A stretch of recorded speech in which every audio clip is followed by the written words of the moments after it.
Everybody coming in? All right, send them to the send them to my dorm.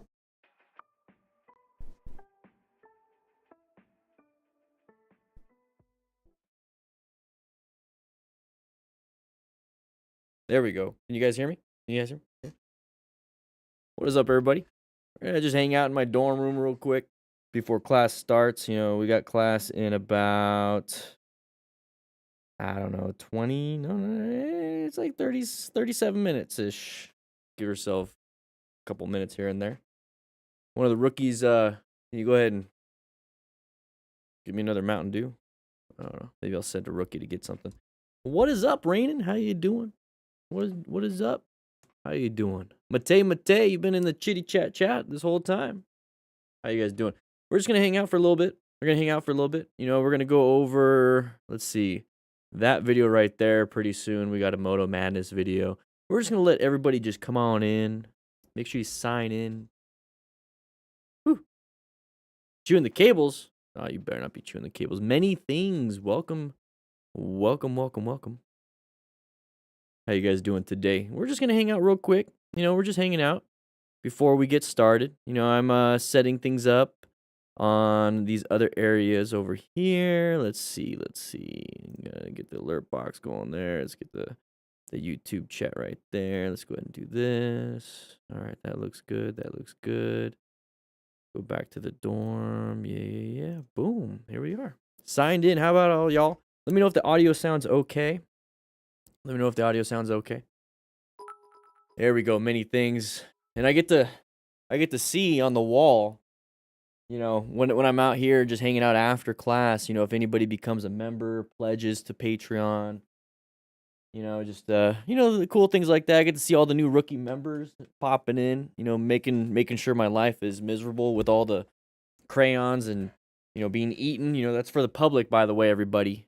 Yeah, it's for the public. Not for you to eat. We got a crew lounge for that. But this is a good time to kind of hang out and talk with you guys. Calm before the storm, Samantha. Yeah. I just sent you an email, by the way. Sitting in the parking lot, Dan, waiting for your MSF class to start. I'd say at 32, I'd never too late. Hey, never too late to learn, Slick Hick. Woo! Never too late to learn. I think I got some other stuff. I got my trauma kit here. Got my little drone thing, my drone remote. Just looking around my office, or my dorm. It's like, whew, it's a little messy here. There's only about, I'd have to check the inventory. There's not very many left. Less than how many fingers I have of the trauma kit, by the way. If you want to grab yourself one, they're on pre-order right now. Woo-wee. I already know what I want to do for version 2, by the way. So these are tourniquets. These are little tourniquets. I already know what I want to do. When I'm like looking through all this stuff, and I finally got to like play around with it. This one I'm not playing around with. I have my own version that I'm playing around with. This one I leave in my dorm room. I want to get the orange ones. Excuse me, because I recognize. Whew, got allergies. Because I recognize a lot of people have black, like jackets and stuff, and I want it to be visible. So I already know for the version 2 we're going to get orange tourniquets for this. All right. Brady Phillips, I don't want any of that in the chat. We're here to learn motorcycle stuff. We're not here to deal with that stuff. That you can do that on your own time. Okay, once we go inside the firehouse, it's about motorcycle safety only. All right. But yeah, I want to do that. And then yeah, I got my cards. I got the rescue cards. I got 2 different kinds. But yeah, we're gonna be doing that. Yeah. Are there any bigger bags for trauma? Yeah, so I'm thinking about making a backpack for those that ride in groups. So the tail gunner will have a backpack full of trauma supplies, but everyone needs to get trained. That's the biggest thing. Everybody needs to get trained. And then I want to make a smaller one. That hooks up to like your belt loop or something like that. You know what I mean? Just letting you know. Yeah, a little backpack, a little backpack. While you guys are waiting around here, just go ahead and hit that sign in button, sign in sheet. We are raising money for the Distinguished Gentleman's Ride, by the way. Let's see if I can. No, it's not that. Right now we are at 4,171 doll hairs. And just a quick shout out to Dylan Jones and Salfa Daddy. Love your videos. Love to support you with a $52 donation since last stream. Yeah, I got to wake up a little bit. So I'm just double checking all those things. Remember, we are raising money all the way until the end of May for the Distinguished Gentleman's Ride. We've raised $4,000 this month. Insane. See if we can hit 420. We only need 29 more dollars for 420. What's up, Ferritin? How you doing? Andrew Berry. Yeah, I'm thinking cuz like this will be like the standard. I mean, look, I have tiny hands. I wear small gloves, by the way. So I mean, these are pretty compact. There's a lot inside of it, and I figured, this is all you would really need, Lincoln. Right? This is what you would need. But I'm thinking, like a smaller one that's about half the size. Something that you can attach maybe to your backpack, like strap on the front, or something that you can attach to the side, like on your belt loop. But a backpack, like a full-on backpack with like enough supplies for probably 5 people. Just in case like you're in a group ride, and like 3 people crash, you have enough in that one backpack for a lot of people. Sand on 2 wheels, you click that link right there. You help me raise, I'm trying for $10,000. I think we are, let's go ahead. I'm going to take a quick look at the leaderboard on my little laptop over here I have on the wall. Take a quick look at the leaderboard. Now, I know we dropped pretty hard in the world. We're in 5th in the world. That's still pretty good. Barely 5th, though. The top dude has 25 grand raise, which is great, but we were number 1 the first day. In the United States, let's see. John 45, the trauma kit to Europe. No, I can't. Right now, the way customs and everything works is it's gonna be a little bit too much, or too much of a hassle. But in the future, I'm hoping to change that. And then also, I'm thinking about adding some quick clot and a few other things. But I just think quick clot is, I don't know. There's a reason why we never used it in the fire service. We're 3rd in the United States. 3rd in the United States. Holy crap! You guys are insane. Woo!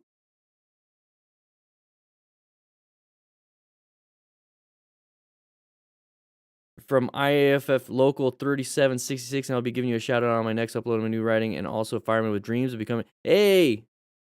I was IFF Local 1234 for 9.5 years. And then 37, I don't even remember. I think 3752. I don't even remember my most recent one, but I remember 1234. Local 1234 in Yuma. Good to see you, Lincoln. Yeah, I think it got hidden because of all the emojis or something. I don't know.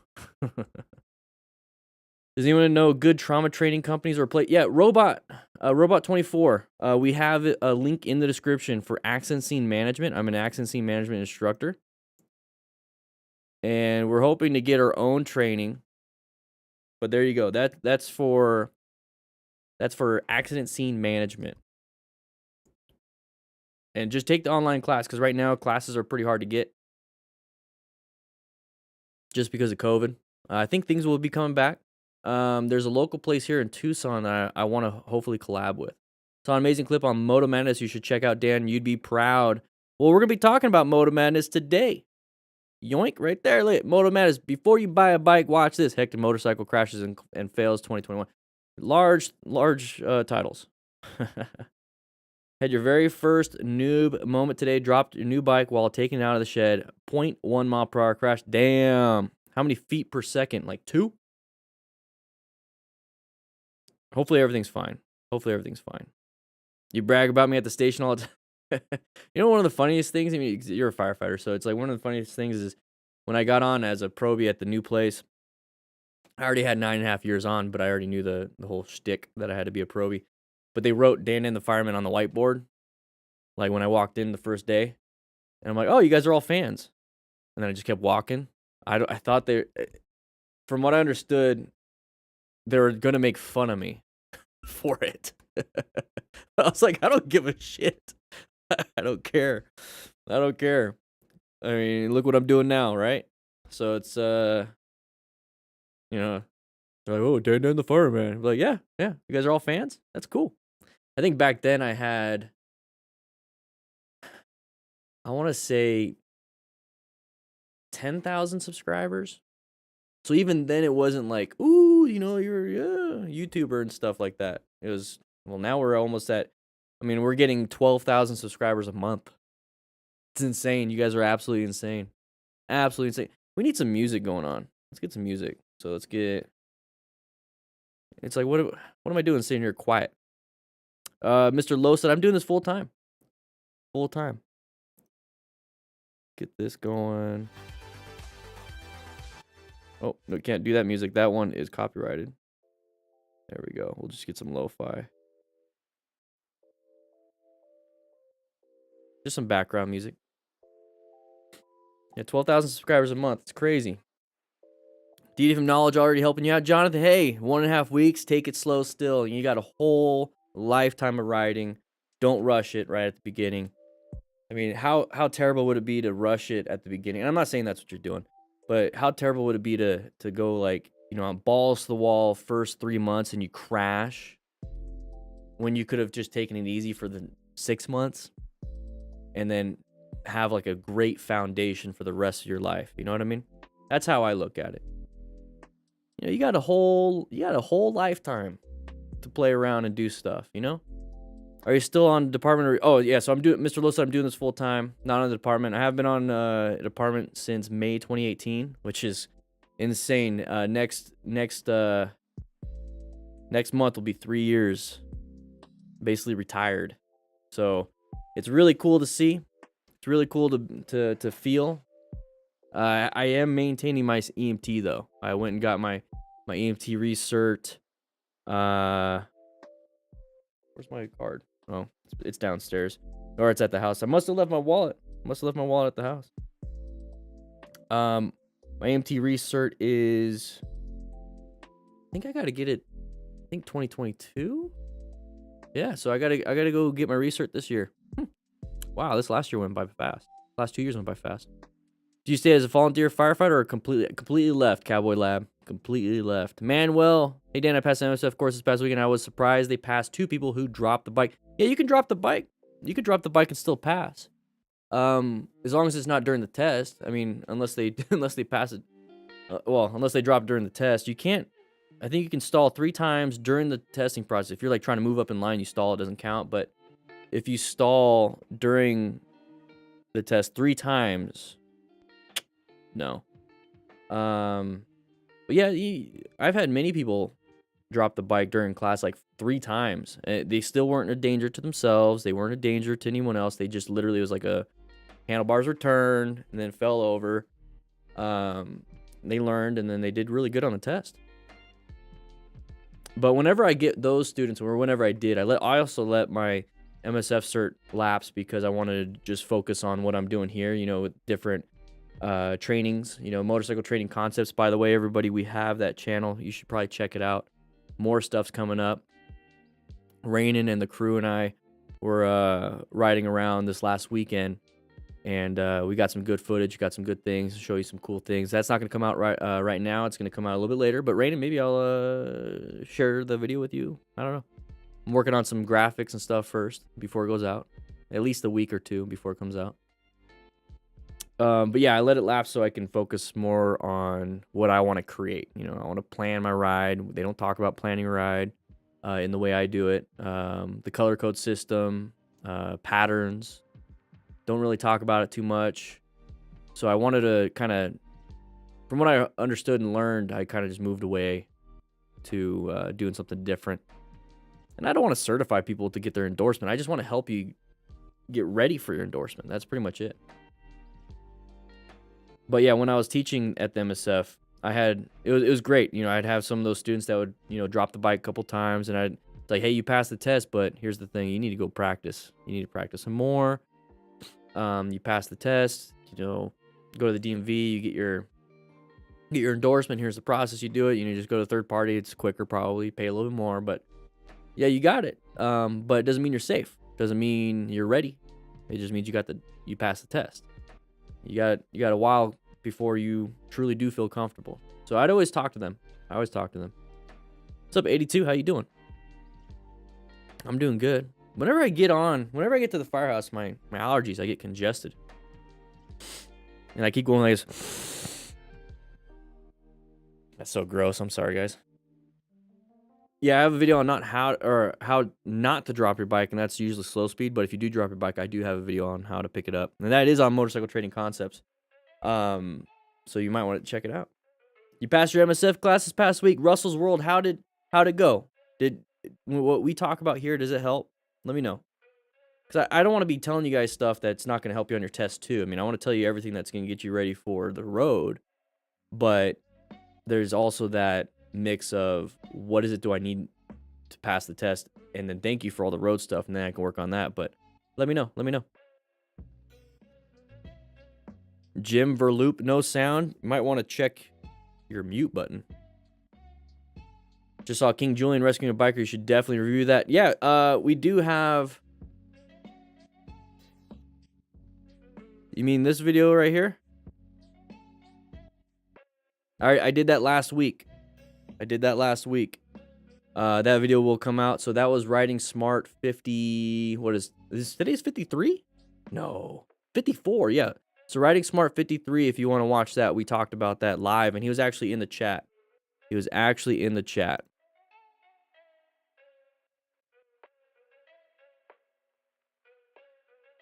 It's an instant fail music site. Yeah, it's interesting, huh? What do you think of the advanced MSF classes? I think they're great. I think they're great for what you do, for what you get. They're good.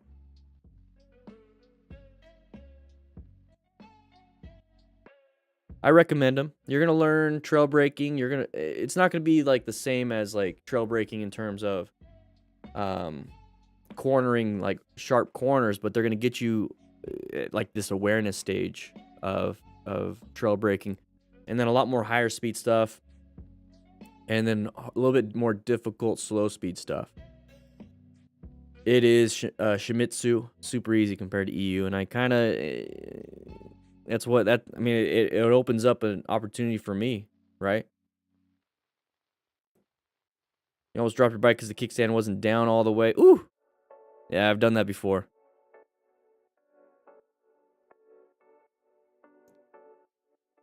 Kick-ass Dave, why don't you review my crash footage? What crash footage? Did you send it in?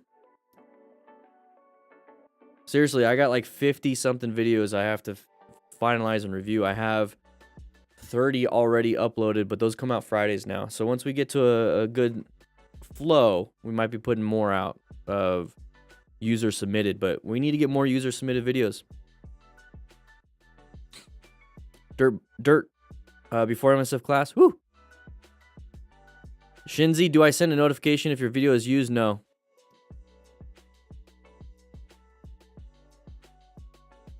No problem, Samantha. That's what I figured. Let me double check.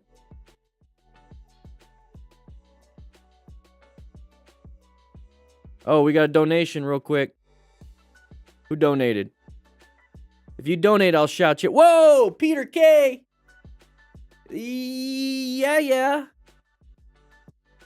Great job, Dan, with a $208 donation to the Distinguished Gentleman's Ride. Bless your heart. Oh my gosh, that's going to help out so many people. Remember, this money goes towards prostate cancer research, testicular cancer research, men's mental health. So this funds, I mean, whatever the Movember Foundation supports, this goes straight to the Movember Foundation. But they support, the suicide hotlines. They support ad campaigns to get men to talk about issues. So thank you so much. And same thing with Amy and Mate. Mate, thank you so much. Good luck on reaching your goal with the 20 from Amy. Thank you so much. And then Mate, hey Dan, how are you doing? Depression hit me again, even though I'm young. Good to be here. Don't worry, I was worse. Okay. Let me read this a little bit. Riding e-scooter electric. Your tips saved me making a few close calls. 15th birthday's coming up. Hey man, that's awesome. Hey, just realize you're going through puberty too. So I mean, like, you're gonna have a lot of fluctuations with your hormones. Just remember, permanent, temporary problems, and you do a permanent thing to solve it is not very good. So always speak out, always talk. It looks like you're doing good already. Looks like you're doing great. Okay. I mean, when I see someone that young, it's like, man.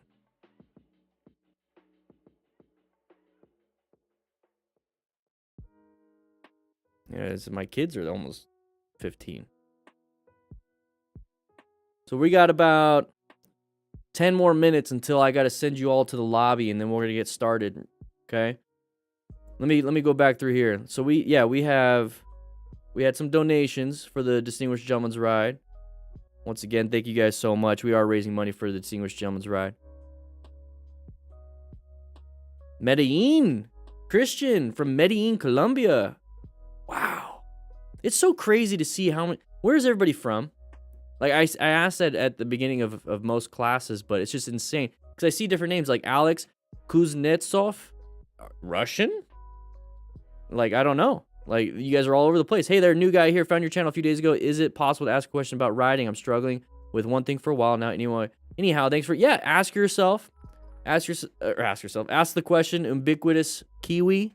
But everybody, we have a Discord server, and we have a new rider section for it.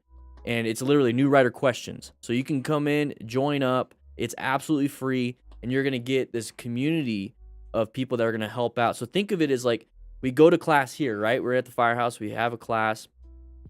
And the instructor, me, and I'm all like, ooh, instructor. I'm having fun here, guys. Anyways, I say something, I do something. And then it's like, I leave class, Tuesdays and Thursdays around 5 p.m.-ish. I leave after 2 hours. So you guys can join up in the Discord, and you guys can just, hey, what did Dan say? What did he say about the? Do you have that video he was talking about? And you can ask these questions, or it's like, I want to get this bike. Do you think it's a good bike, or I'm having trouble with braking, or I'm having trouble turning? What do you guys think? And that right there, we have a huge group of people, and that's part of the Smart Rider Principles is teaching and mentoring. So I love that you guys are taking it to heart on the Discord. Beautiful Discord. Whew. We got 6,000 plus members, great admin staff, great crew members, and I'm just blessed that you guys are doing that. So thank you so much, everybody. It's really cool to see. Danny Saunders, welcome to the crew. Woo!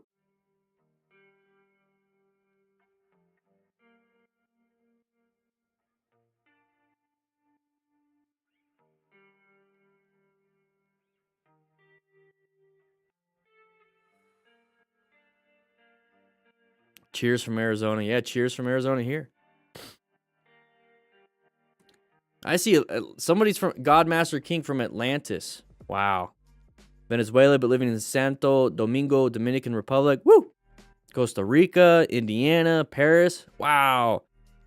So B Rider, they're passing something in France. It's a helmet law, but it's for gloves. Is there like a glove law coming on? B Rider. Let's see. Let's go ahead. Let's do this. I heard something about that. Let's do glove law France.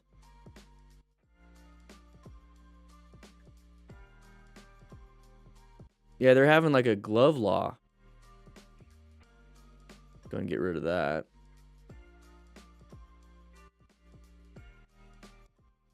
There's like a glove law.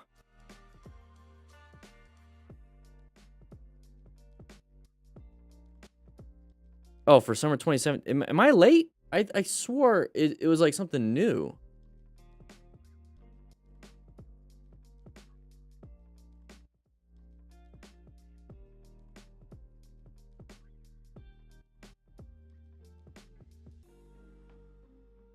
Ad block, whatever. Get out of here. I could have swore. Whatever. Whatever. I thought I read it somewhere that it was like something new, but I guess not. Now I look like an idiot. Thanks a lot. Tunisia, wow. Yeah, I want to get some gloves for the bicycle. Alex, not new, but I had a pretty bad crash. Was wearing full gear, so nothing serious. But after 1.5 year break, I took from riding very hard mentally for me for some reason. Hey, you're just fresh. It's literally like riding a bike. It's gonna be a little bit difficult, you know. If it's a use it or lose it type of skill. So what I would do is if you have the motorcycle still, just putt around your neighborhood, get into a parking lot, do some U-turns in the road if you can, block it off. Just get a good feel. Always remember, this is the biggest thing. Head and eyes need to be pointed where you want to go. Head and eyes. And you push it. You push it hard. Always look at your exit. Don't look at your entrance ever, really. Okay, so here, that doesn't make any sense, really. But if you think about it, you're going straight. That straight road, you're on something already. Your exit is the turn. Think of it that way. So you're riding straight. And you have your turn coming up, turning to go left. Everyone thinks, well, the turn is, where's the entrance to the turn? It's like, no. Where's the exit of the straightaway? Look at that. Once you get closer to that exit at straightaway, look at the exit of the turn. You're always at least half a step to a full step ahead. So you're going down a straightaway and you see a turn coming up. Well, where's the exit of your straightaway? That's the moment you start doing slow look. You're looking for your exit of the turn now because the straightaway is gone. You're going through the turn, looking for the exit. There's the exit of the turn. Now, I'm looking for the next straightaway. You're constantly making your head and eyes look for the next step. Your peripheral, so your focal is looking for the next step. Your peripheral is focused on what's happening now. Your focal, where you can only really focus, everything else is peripheral. That focus needs to be on your exits.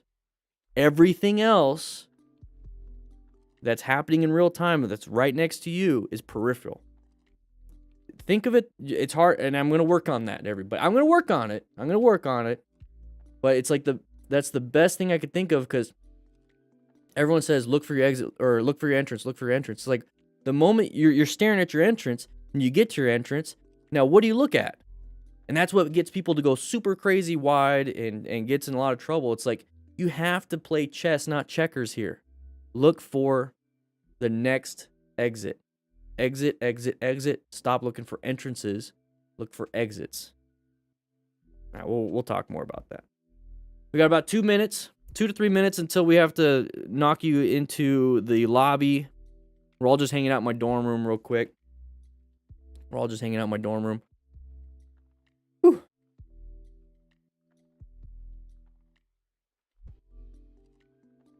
About to begin. We're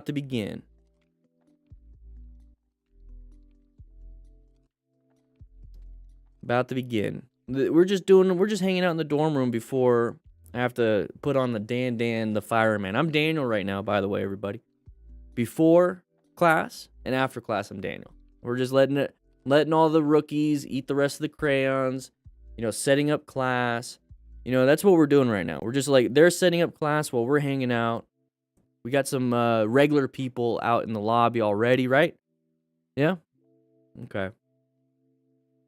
Are we getting tacos? It's Taco Tuesday, right? It's Taco Tuesday. Are you serious? We're not going to get tacos? Did they not get tacos? Well, they got 5 minutes. The rookies got 5 minutes to get some tacos. Oh my gosh. Rainy, you ate all. Oh. Just as bad as the rookies. Mr. Lowside, the occasional EMS assessments of the crash as a medic on a fire department. It's cool to see someone introduce that to the wider. Hey, hopefully I'm doing well. That's why I keep my EMT cert. That's why I keep it, because I want to make sure I get the terminology right. I don't have a medical director anymore, so I don't get these continuing education. Once a month. New updates of policies, guidelines. I don't get all that anymore, which was really cool. I enjoyed that part. A lot of people were like, "Oh, I gotta go to class again." It's like, no, I want to learn something new. It's a minor change. It only sucks if you don't pay attention for 6 months and all of a sudden things are completely different. So I really like the new Epic TBI stuff right before I was leaving. Capnography was really interesting. Kind of difficult to understand, but you get to it. S.M.A.R.T, spinal mobilization restriction, that was so different from when I first started. It was like anybody that fell was automatic backboard and C-collar, but now it's like you go through this process and it's like you don't have to do that because there's contraindications. People get bed sores, people get pressure points, and it's just really cool. You know what I mean? I don't want to keep talking about that stuff, but I still look it up. I might actually get a GEMS subscription again. Stuff like that. How long was I in the service? I was in it for 11 years. 11 years. And I was a tier 1 Arizona. So that meant that I could retire in 20 years. So I was over halfway, and I decided to leave to do this full time. It was a tough choice, but oh, we got to get going. Class is about to start. Everyone go into the front lobby while we're kind of setting up. Let me make sure everything is good. Everyone go to the front lobby right now. We got to get going. Class is starting real soon. All right. What is up, everybody? DanDanTheFireman here. Today, we're going to be focusing on your videos you sent in. So if you want to send in your own, check the link in the description. But we're going to be focusing very briefly on these, okay? We're going to be using the after-action review, and I'm going to find the major factor in these close calls and crashes, okay? So let's go ahead and start watching. You'll know what I'm talking about. And let's get going.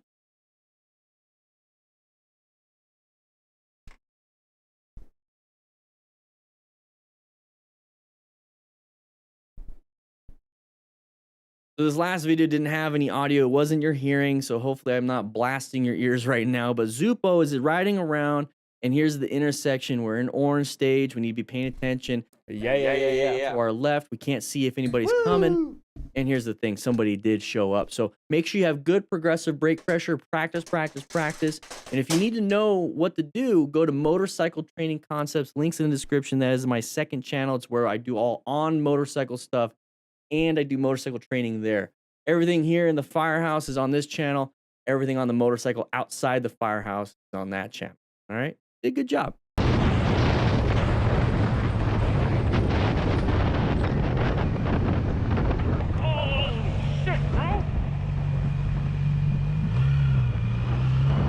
I hope all of you are starting to see a pattern in a lot of these close calls and crashes, especially in town. You're going to have these merging issues, at the travel issues. So idle kid, we should have seen the fact that lane was stacked up. Our lane wasn't.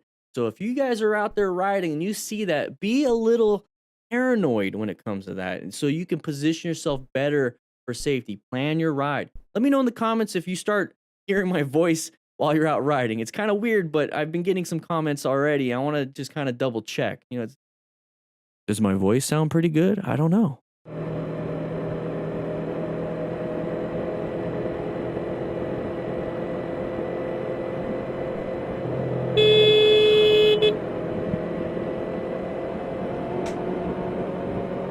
I'm just going to call you Jido1. I don't know what your real name is, but here's the thing. There's that stack of vehicles once again. I don't think we need to talk too much about it.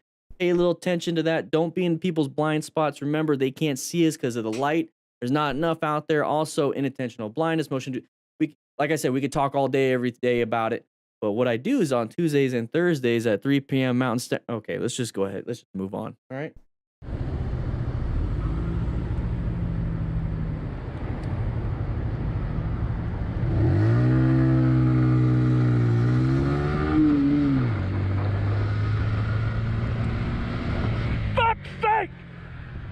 kid. Remember, there's 3 steps to pretty much any action that you're going to be taking out on the motorcycle. First, you have to perceive the actual situation. You have to react in whatever way. And then there's going to be that action that's either going to get you in trouble or out of trouble. And that's why we plan our ride, position ourselves for safety so that we can already be in a position to where we don't have to do too much. Okay, so we locate the hazard and we adapt to that hazard. So let's say we located a pothole, we just move over one spot and now we adapted, right? Well, here's the thing. We need to position ourselves for safety, which is going to be that situational awareness going into a roundabout, orange stage, prepped and ready.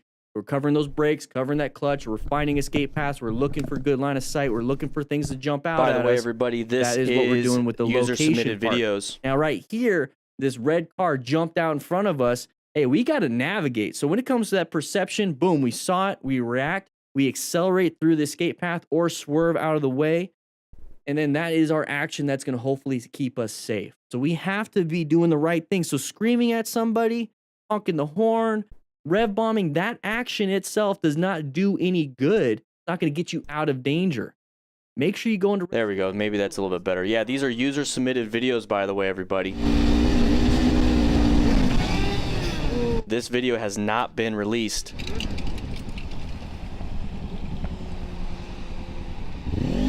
Yo, Junior, you got to be paying attention a little bit more. Maybe not going so fast, lane filtering, or being this close to other vehicles on the interstate. Give yourself that good space cushion. We talk about planning our ride all the time, positioning for safety, and part of that is having that big space cushion. Now, this guy in the car should not have jumped out, but here's the thing. Things happen, so we need to give ourselves an out, okay? So thankfully, he didn't dump the bike because typically in this situation, people slam that front brake, dump it because they lost traction. I see a little bit too much rear brake, though. You see how that rear tire is starting to fishtail? Thankfully, nothing crazy bad happened. There was a collision.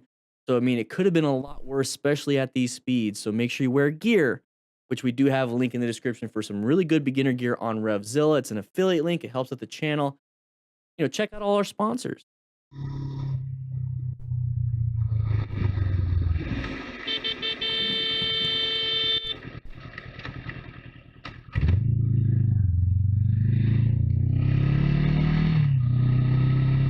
Everybody come to the lounge. All right. Looks like, yeah, I smelled it. Looks like the rookies went out and grabbed some tacos. Thank you so much, rookies. I appreciate it. I'm sorry for talking so much smack about you guys in class, but, I mean, the electrical bills, you know, the internet, you guys keep chewing cables, keep making holes in the walls, but you did one good thing here is grab some tacos. Because we are the best damn online motorcycle community in the world. Here's the thing. We're going to be talking about some motorcycle crashes and close calls. We're going to be doing some MotoMadness, grip it and rip it. It's time to ride. I'm just reading what it says on the thing. I don't understand it. But we're going to be talking about some of these things using the after-action review process. We're going to be doing, you know, what's good, what's bad. Remove the bad, only do the good. If you're a brand new... Throw you a taco? All right, I got one. I'm going to put it in my pocket. I'll go ahead and give it to you. Yeah, you just completely screwed me up. All right, let's just get to class.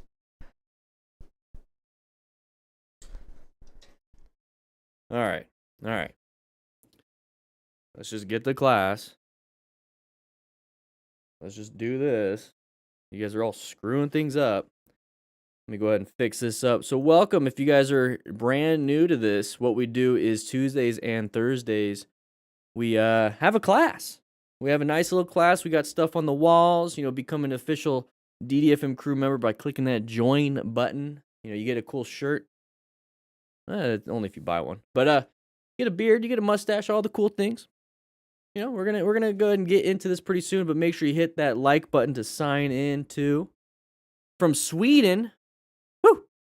From Charlotte, how you doing? I've helped you out, Firehouse. Hey, come sit down, take a nice seat, get the comfy one. It's good to see you. Set you an extra plate of guac. Woo! I don't know. We might be doing that pretty soon. But we're gonna be going over this real quick. So here's the thing: when we talk about things like this, when we talk about the crashes, I don't want to be focusing only on the bad stuff. Okay, so it's not good to just focus on bad stuff. You need to focus on the good. So if there's ever any issues when it comes to, I don't know, you see something you don't like, well, just don't do it. It's pretty simple. Just don't do it yourself. We're gonna go ahead and talk about that pretty soon. But let me go ahead and get my pen out. I'm gonna eat the tacos. No, don't. Membership is only $1 in Romania. Ooh.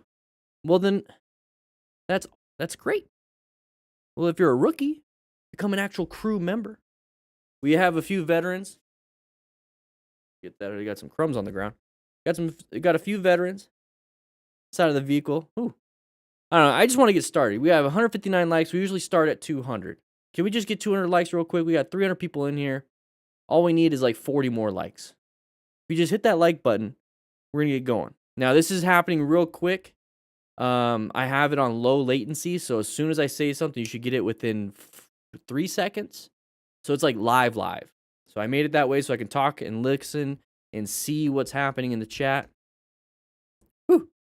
What ride do you ride? Joaquin? Ride the 2019 Indian FTR 1200S. How can I call myself a fireman if you're not really a fireman? It's pretty easy because I was for 11 years. And I created the username when I was a fireman. I still have my EMT, and I still have my certs. So, there it is. All right. I don't know where you're getting at with that. Alex, welcome to the crew, baby. Woo! We're going to get started you got to go. It's 3:30. Oh, man. All right. We're going to get started real soon. Do I carry a knife? I don't know how call yourself a fireman if I'm not actually actively on fire. I don't know. Do I carry a knife? Sometimes. Carry 2 guns. No, whatever. All right, here we go. We're going to go ahead and get started. We got my pen out, right? All right, I got the pen out. We're going to be going over some of these things, and here we go. Also, if you didn't know, wildland firefighters have beards. So, whatever. You could have just asked me that. But anyways.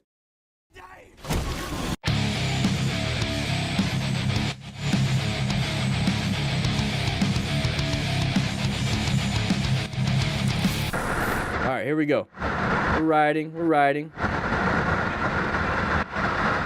Whoa. Oh my God! Oh, it's destroying my ears. Go ahead and lower that down. Whoa, we passed it. All right, let's see what happens.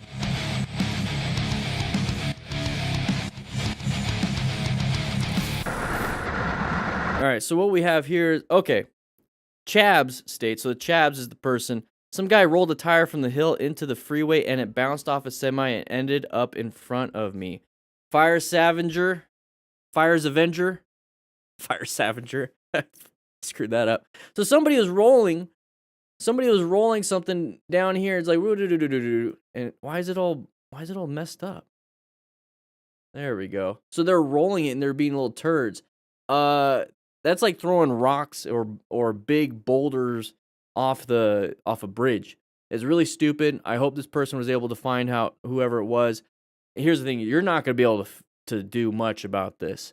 You could try your best to swerve around it, but I mean, this is why we wear gear. We have to be a smart rider, acquire and utilize personal protective equipment. This right here, absolutely insane. You're not going to be able to do much. Okay, it's like, what do we do? You're not gonna, you can't swerve right because your escape is not, you don't have one. Swerving left might be hard. He's already trying to dodge it to the right. It's just so insane to really think about this. Because when you're out riding, we think about the common issues, the common patterns, common everything. So on interstate, it's typically just merging issues. Like this big vehicle to our right merging into us, or somebody in a long line of stopped vehicles finding that one area that you're in that's moving, so they merge into that. That's all you really have to worry about outside of maybe debris in the road, but it's not usually bouncing and flying, and it's not usually a giant tire. People don't just lose their tire and rim. So let's take a quick look. That's a full-on tire and rim. Like, people don't just lose that. It's usually just it's usually just the tread of the tire, and you can pretty much bump over that if you needed to. But this, I feel really bad for Chabs. Hopefully he's doing fine. You know, if the bike is destroyed, you know, whatever. I want to know how he's doing, or she. I don't know. Chabs, how are you doing? Hopefully he had full gear, so it mitigated any issues. Whew. Come on now. So that just completely destroyed his front end. Couldn't do anything about it. Looks like he had full gear on. You know, he's got some gloves, got some helmet, probably. You know, carrying the thing, and then he's got jacket, pants. You know, John Levisque wanted some gear, so he's entering the gear giveaway. I don't know, man. Whew. That sucks. All right, so we're gonna talk about this Ghidorah Godzilla. Is that a Godzilla reference? All right, here we go. Riding around, having a good time with a bunch of friends. Okay, so we got a mob of riders. Oh no, what happened? I was all confused for a second there. Hopefully nobody hit him. All right, this is not good. There's just too many people. Hey, what's up, dog? And that's the beautiful thing about supermotos and stuff like that. They're like designed to like really be dropped. He's doing pretty good then. All right, so what happened? What happened?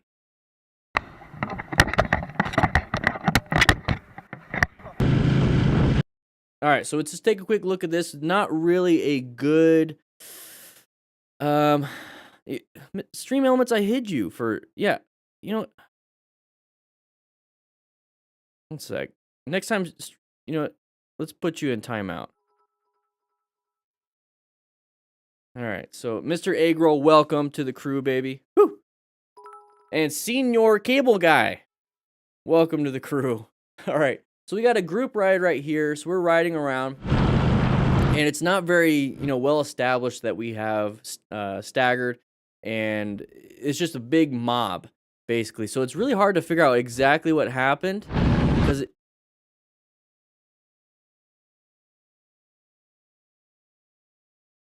I want to say he was wheeling. You see on the top right? He like landed or something? He did like a high side. And he flipped. Like you don't magically get that high off the ground. Oh, there's that impact. So I think he was doing a wheelie or something. Look how high he was. Very difficult to see, not a lot of information, but what we do know is mechanism of injury right here. So he is going to be falling down onto his right side. So when we see that, you're going to have a lot of problems with the AC joint, your elbow. Then he's going to hit the side of his head.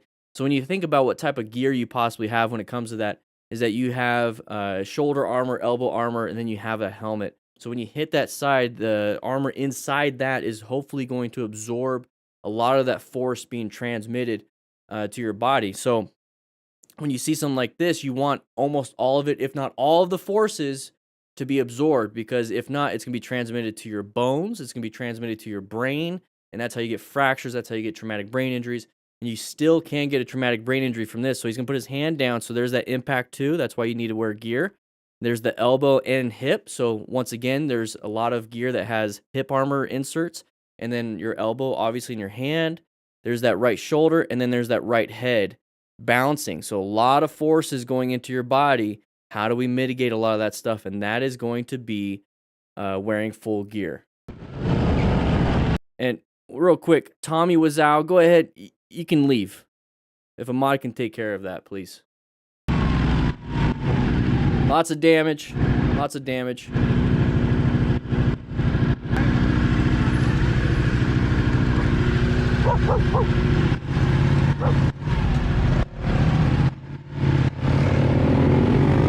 Alright, so we're going to be going through here. BMW S1000RR, having a lot of fun with our buddies. James, welcome to the gear giveaway.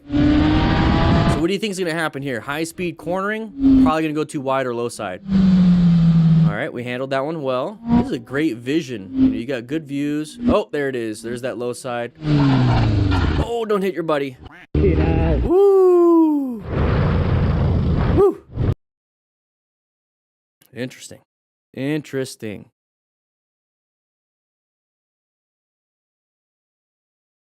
I think, yeah, let's go ahead and we'll just do that.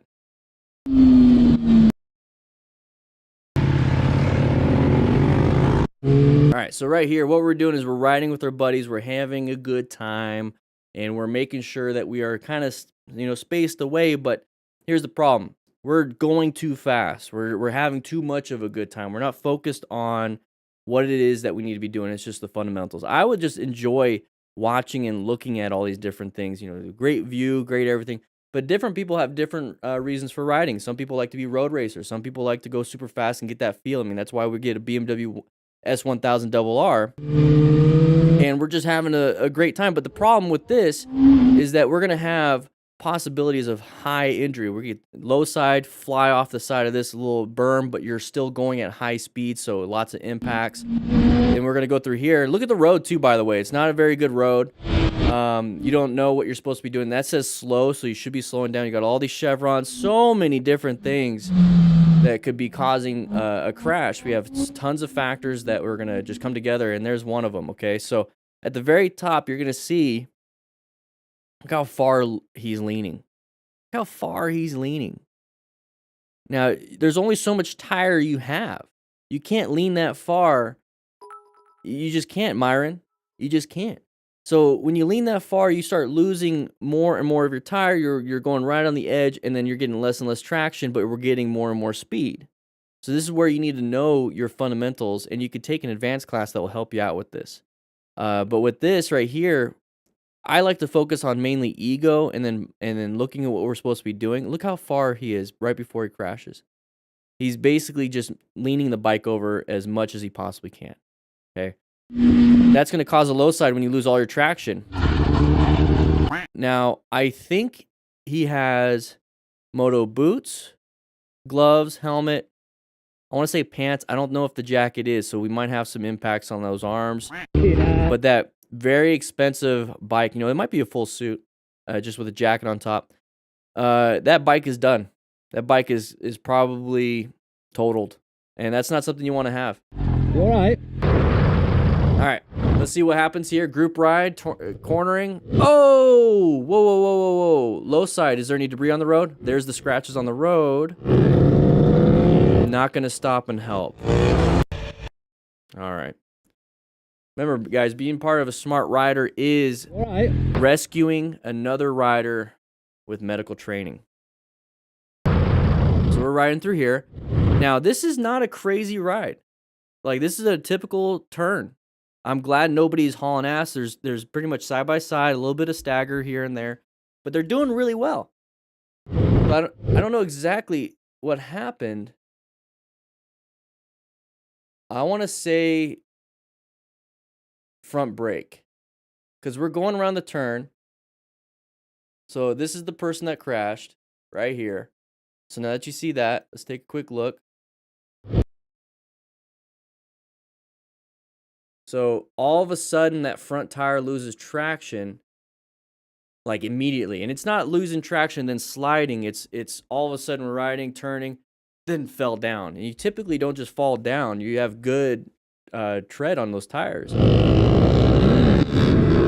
Because that's the moment he fell. You see the scratch on the road? I don't see any debris. I don't see any gravel that could have caused that. Nobody else fell, right? So maybe he was getting too close to his buddy, and he panicked and hit that brake. Now, here's the thing. If you're going to be in a group ride, at least somebody stop and help. Unless it's said so in the pre-ride plan that you keep going, because you do have somebody in the back that will assist and help. For me personally, I'm always in the back because that's what I want to do, is assist and help if anybody crashes. But if I was right here and I saw this, I would assist and help right now. And so Hefner954, welcome to the gear giveaway, by the way. But I like to assist and help just in case somebody crashed and got hurt. Get my trauma kit out. These are on pre-order, by the way. Get my trauma kit out, double check everything. Now, this is for somebody that's probably going to die. Now, this person right here, looking pretty good. He's walking wounded. It's not going to be that big of an issue. But who knows? You never know until you actually stop and do an assessment. So if you want to grab one of these, there's only a few left. We're going to be making some, we're going to have to order some more because we sold like 70 something of them easily. So I don't know how many are left. Check it out. Links in the chat right now. Go ahead and grab one. All right, so we're riding through here in Australia. All right, good line of sight, planning our ride. You know, position for safety. Look at that line of sight. Great position. Okay, we're going to pass. Okay. We're going to pass on a corner. We're not set up for this corner. We're going a little bit too fast. Slow down. This truck driver did not anticipate you coming around that fast. He was anticipating those other vehicles. Found an escape path. Luckily, was able to navigate it. Kept it up. That's what she said. Good job, Brad. Good job, Brad. So, let's go ahead and take a look at this one. This one's a good one. This one is a good one.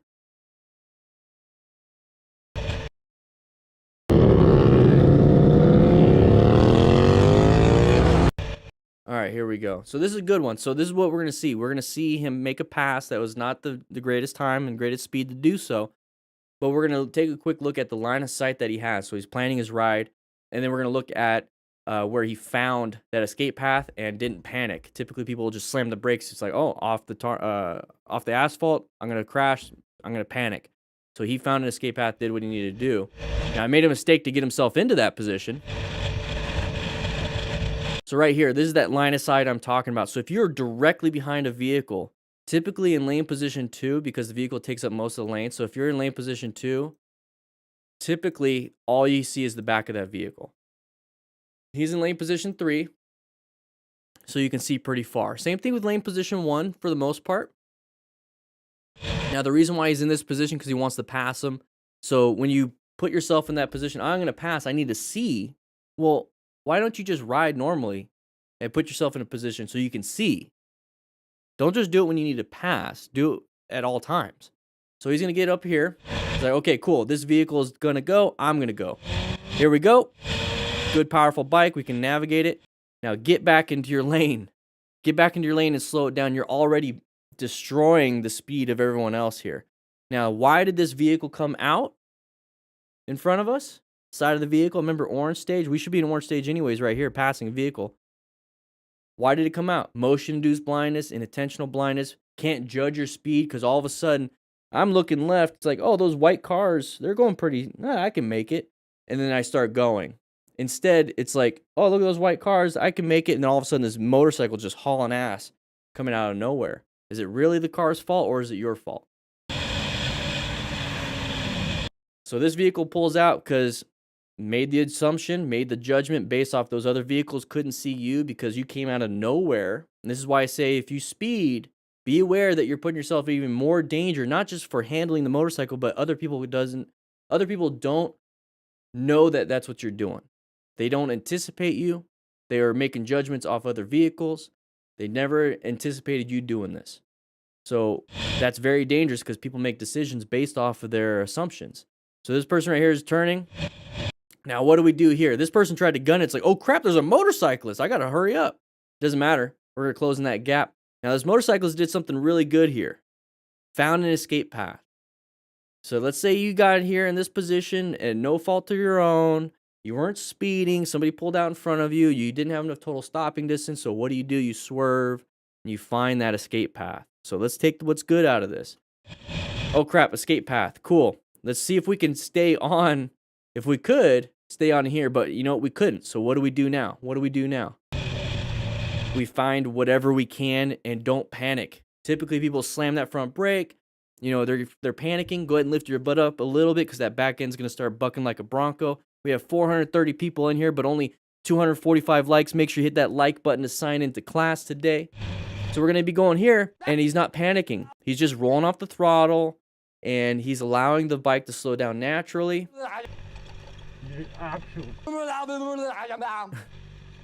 And it's like, okay, I'm good.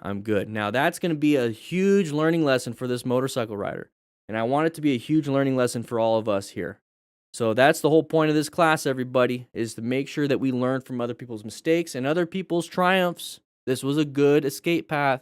It was a terrible time to pass, though. All right, going, we can't tell if they're going fast or not. We're low to the ground. All right, so good. That's pretty good. That's pretty good. Pretty good body. Whoa, whoa, whoa, whoa. Lost traction. We're pushing the limits, you know, but that was good body position. Oh. So we're pushing the limits, lost traction on that rear tire, and it keeps trying to grab, lose, grab, lose, grab, lose, and we just fell. Could not control it. Now, this happens on the track. This happens on the track all the time. Well, I wouldn't say all the time, but it happens on the track. Oh, his point of view? Okay. Can't control it. You don't have enough time to do anything about it. Thankfully, he's got full gear. Whoa! Almost hit him. So what I was trying to get at while this was playing is that we're pushing it to the limit. Okay? So we're pushing the limit. He's got full gear. So already, you know, we're maintaining. We're not doing good seeking out and recognizing, but we're maintaining good fundamental skills. Looks like he had some pretty advanced skills. Acquiring, utilizing personal protective equipment, doing a good job there. Okay? Rescue another rider. Hopefully he's not injured, but if he had to. But he's teaching and mentoring us. So we're getting through here. He's going to go ahead and get into here. And that bike position looks pretty good. It's a pretty good bike position. Maybe we're pushing a little bit too hard. We don't know what the road surface is.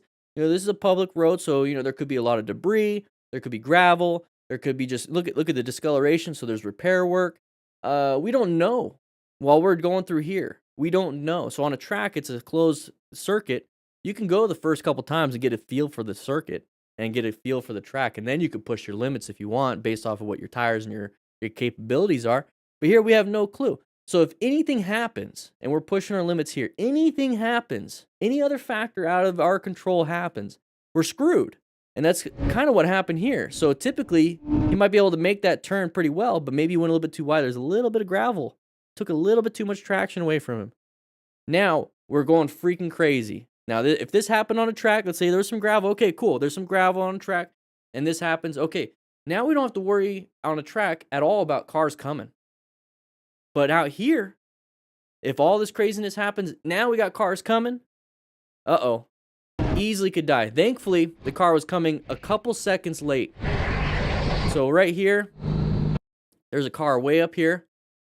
Thankfully, this car decided to go a little bit slower that day. Maybe just left 10 seconds later out of their house. Thankfully, that car was right there and not right here. So that is the other factor you mitigate and minimize by going to a track. So he looks like he's track ready. Looks like he has skill for the track. Go to a track. Now, I hear it a lot. Well, I'm not near a track, Dan. I'm not near a track. Well, then what are you doing pushing your limits? What are you doing pushing your limits? Well, I got an R6. I got a BMW S1000 RR. Well, why? Why? If you don't take it to a track, why are you racing on the road? So now we start going down that process of, well, I want to. Okay, cool, you want to. Well, here's what could happen. So don't blame anyone else then. Don't blame anyone else. I'm not saying this is what they're doing, but don't blame anyone else. If you crash, if your buddies die, don't blame anybody else other than the rider that did it.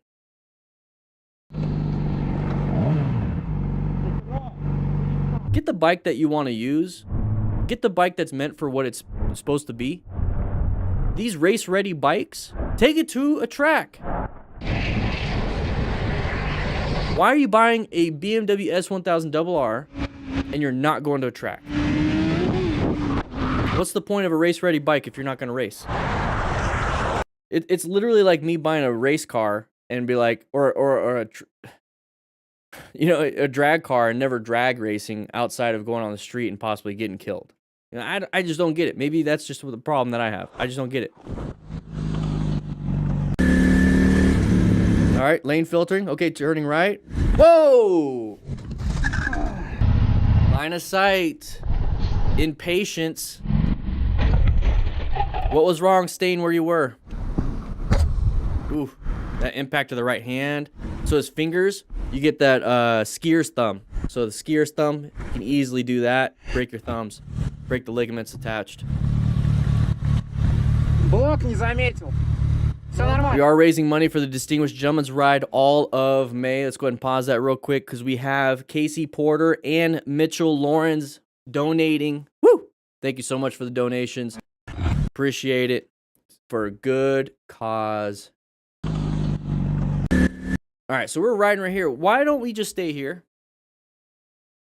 You know, like, what's the rush? You know, what's the rush? What are we trying to do? Are we trying to get from point A to point B as quick as possible? Or are we trying to get from point A to point B as safe and smart as possible? And I know a lot of people out there driving, they leave 10, 15, 20 minutes late. They rush to work and get on time. Good for you. But you rush to work. You have no control over any of the factors on from your house to work or from your house to where you want to go. You don't have control over those factors. Just leave 10 minutes early. Just leave 10 minutes early. Never rush to work. Call it a day. Plan it. Plan your ride. Plan when you leave. Wake up a little bit earlier. So when we're rushing like this, oh, there's an open area. I'm going to go around this vehicle. I mean, it's just like, what are we doing here? And then we go to this part right here. Whew. Whew. Line of sight problem. So if we go back even further, can't see it, don't know what's happening, don't know if anything's there, we're going to rush towards it. Oh, crap. What are we doing? We have to swerve away from it because we're going to run into the back of this vehicle. Now we're trying to swerve left. It's too late. We are not giving ourselves enough time, not enough vision to make good choices. That's what this is. Stop rushing it. Start planning a ride. Locate hazards.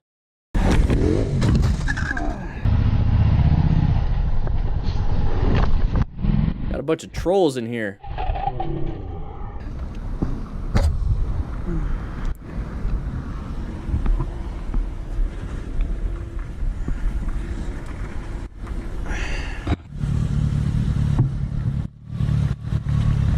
Crazy. They jumped out in front of me. Alright, we're riding around here. Alright, we're gonna go turn left. Whoa, we got hit? Oh, that driver was going straight and he should have turned left. Couldn't anticipate that. Oh, ooh. Checking. So, you okay? You okay? We okay? Oh, I like it. We're not angry. No, io sto bene. Non credo di essermi fatto niente. There we go. Very interesting. So it looks like we're lane filtering to get to the left turn. So we're going to turn here. So you notice how it's left turn only. Right there. We're going to do this. We're going on the outside. We're going to go to here. Now this vehicle decided to do this. Now you can't really anticipate that, but at the same time, we're assuming that's what's going to happen. We're assuming that's what's going to happen. But then this person didn't do that. This person didn't do that. So I don't know. Are they, anybody here from this area? It's like, I know it says right turn only, but I mean, if we just go back a couple frames, I mean, everyone else went straight, right? You know what I mean? So it's like, it doesn't really matter what the road signage say. Yeah, it's very confusing. Very confusing. So we just cut off a vehicle then. So let's just go through it. After action review, we're trying to investigate this stuff. So if it says turn left and nobody's really doing it and you kind of understand that, it doesn't matter if you turn left and get hit and be like, hey, it's your fault. You got hit. So in this area, you really just got to work with what you got. And I wouldn't be cutting off people last second to get into a left turn lane when other people aren't doing it. Let's take a quick look. We got everyone else at the top. Look at the rider right there at the top and that car in front. They go straight. And we just cut in front of that person. And we got hit. It's like, I wonder. It's like, what's going through your head at that moment? Right? Real Twix, did Max Riss send his trolls over? Probably. I don't know. Anyways, yeah. We shouldn't be doing this then. You know, it does say left turn only. People are going straight, and we get in front. That was poor judgment. Poor judgment. Scusa un cazzo, scusa. Yeah, it's just poor judgment. Porca troia. Well, I'm glad he's not upset though, but it's like A posto? Ce l'ha l'assicurazione? just poor judgment. No, dai, io sto bene. Non credo di essermi fatto niente. All right, we're riding around in Kansas City, Missouri. We're doing a nice right-handed turn to the crest of the hill. Can't see the exit. Okay, so, oh, we're not set up for this next one. He's looking right. He looked left, look right, look left, look right. Oh, no, no, no, no, no, no, no. We weren't looking through the turn. We weren't set up for the turn. The sign says you can go straight on the other one. Ay, ay, ay. No, dai, io sto bene. Non credo di essermi fatto niente. Scorpio, if you got kicked out, man, I don't know what to tell you. We have some good mods. We got some good mods, and it's probably for a reason. You got to pay attention to the rules. You have to hit that you're going to accept the rules and follow them before you can even post. So, I mean, I don't know if you didn't read it. So, anyways, what we have here, we have a sign that says it's going to be a sharp right, sharp left. So, we're going to have to do this and do that, okay?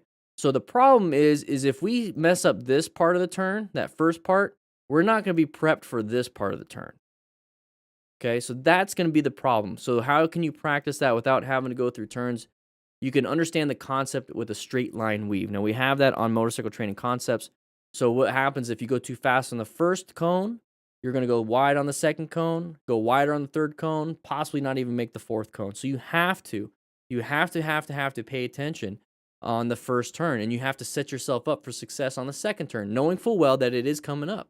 So when we go over here, we're going a little bit too wide, a little bit too fast. You see how we're starting going wider and wider and wider and wider? So take a quick look on this side of the screen. So we're going to take a quick look at that. So let's go over here. So this is, I'm just going to go ahead and mark it. This is where the road meets the little edge. Now let's take a quick look. So that's the closest right here. So here's the closest. Here, let's just do this. So this is the closest we're going to get. Now watch. Look how wide we go.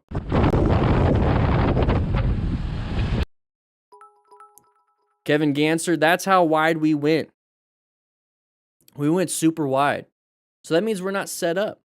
We're not set up for this next turn over here. So now what we're going to have to do is, since we're over here, we're going to have to go all the way to the right just to go back to the left because we weren't set up very well. This is what's really getting a lot of new riders right here. So now we're going to have to turn sharper on the left side or slow it down. And we're not doing that. So take a quick look at his head right here. Take a quick look. So remember, you can kind of gauge where he's looking.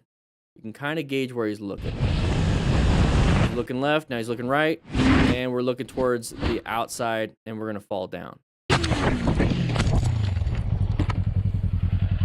So one more time, let's just take a quick look at the whole thing. Va bene, non credo di essermi fatto niente.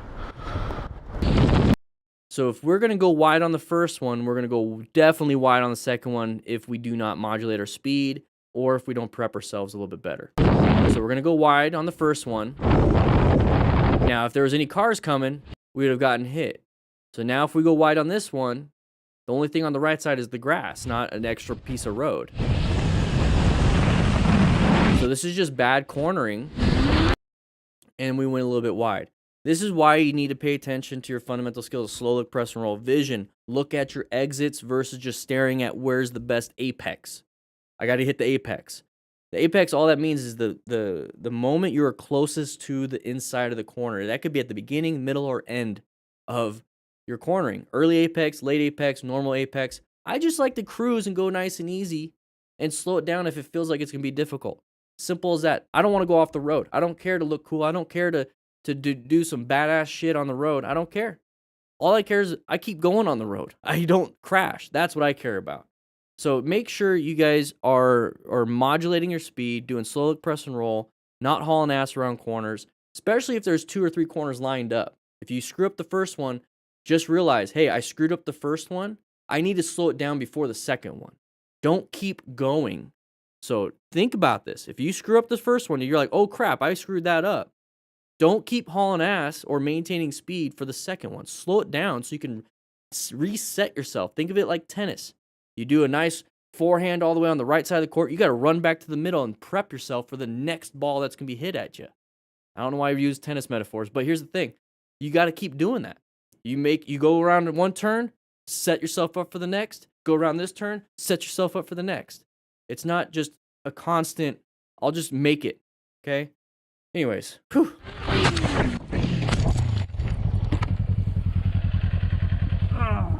And wear full gear in case this happens. All right, riding around in the rain. I think we talked about this one. All right, so right behind the vehicle. All right, be careful. Line of sight, terrible. Can't see what's in front of you. I would be off in lane position 1, like right over here. Whoa, whoa, whoa, we hit a pothole. Whew. No bueno. No buenos. Good job picking up that bike. I think we talked about this before. We'll just go ahead and talk about it real quick. Look at those potholes. Ugh. Terrible, terrible, terrible. So right before the crash, that's all we'll talk about. So there's that big pothole. You see how it came out of nowhere? So this is what I'm talking about, line of sight. So we're riding right behind a vehicle. You can't see the road surface in front of them. You also have problems with vision because of the rain and then fogging up. Hopefully you have a pin lock. So what we should be doing is being over here in lane position 1 so you can see far ahead, so you see what the road looks like far ahead. But if you're right behind a vehicle and this is coming up, and let's say you just now perceived that pothole, it takes about half a second to a full second to react, and then it takes about a second to actively do the reaction, which is a swerve. You have 2 seconds to do something about this. Last second. It's not good enough. You need more vision. You need 15 seconds. You need 10 seconds. You need 5 seconds of lead time to make really good decisions. So pay attention. Don't get right behind people. Don't get right behind people.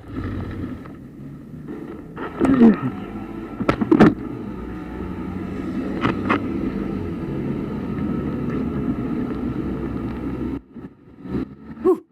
Good job picking up the bike, though. All right, we're riding. Ooh, crest of the hill, sun in the eyes. Be careful, careful. Blind turn to the right. Set yourself up. Good job. I hear you slowing down. Oh, okay. Good vision around this turn. Very good. Whoa, whoa, whoa. Did you panic? Going a little too fast for your skill then. The bike is destroyed. Hopefully it's just fairings. Oh man, that sucks. Alright, so when we look at something like this,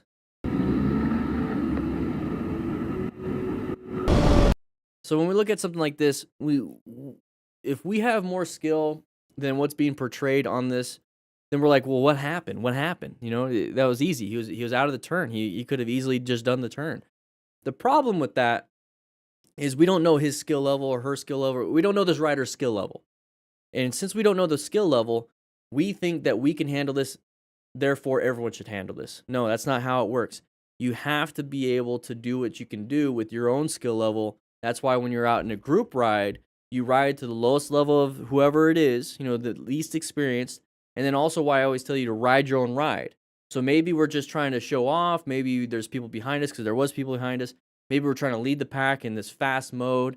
With our Cardo Pack Talk Bolds here at the DDFM crew, we'd be telling him, hey, slow down. You're going wide. You're doing this. You're doing that. So when we look at this, we're going around. He's doing okay. You know, doing okay.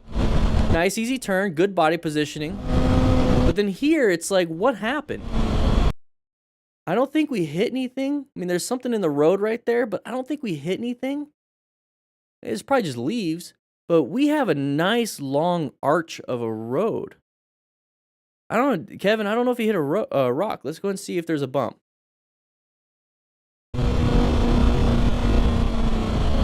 Hey, you know, maybe he hit a bump. Maybe he hit a rock. Let's see. Yeah, see the jostle? So it could be a rock. Like, look at this right here. Look at this right here. Boom. You see how it dumped down? Now, that could be hitting a rock, or it could be too much front brake. Because remember, when you apply the front brake, it dives down a little bit. Or if you apply the rear brake, it does dive down because you're having weight transfer to the front. It could be a rock because then we hit something and it's going to cause the compression of the suspension. You don't know. We don't know. So here's the thing. This is what we're going to do with the after action review. If it was the front brake, then we know not to slam that front brake and mess up the suspension. If it's a rock, we know we need to modulate our speed so we can navigate around these things and maybe swerve a little bit around the rocks. Let's say it's an ego thing like I originally thought. Maybe it was an inexperienced thing. So how about this? All these different factors put together, we need to learn how to mitigate them. So with more experience, should help out with that first situation with the rock, navigating and looking and planning your ride, seeing it where the hazards are, that would help mitigate that. If it was the panic brake or if it was just too much of the brake, then good primary control, good braking control, progressive brake pressure would have mitigated that. So those are 3 action items you can take away from this video right now that you should be paying attention to. And that's the whole point of the after action review.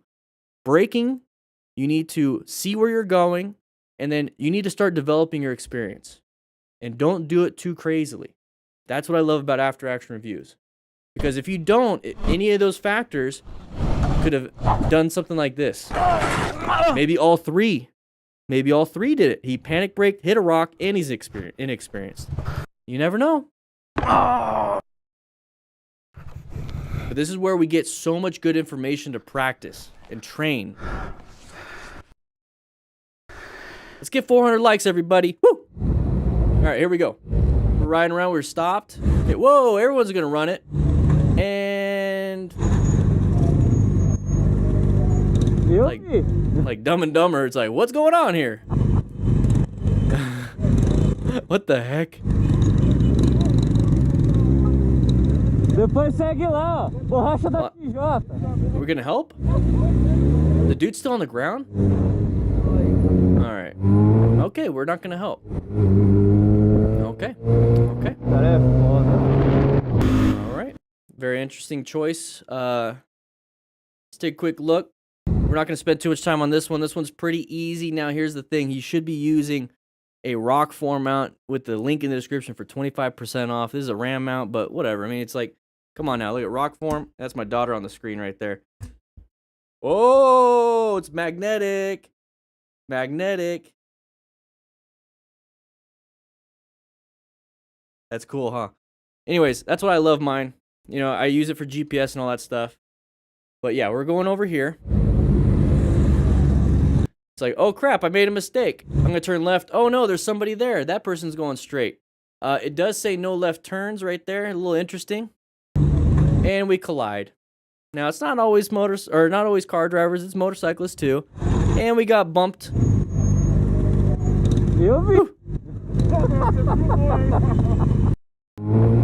So then we're gonna be riding by. So you could do a quick assessment with this. Walking wounded. They're sitting down, but they're talking. So airways open. They're breathing.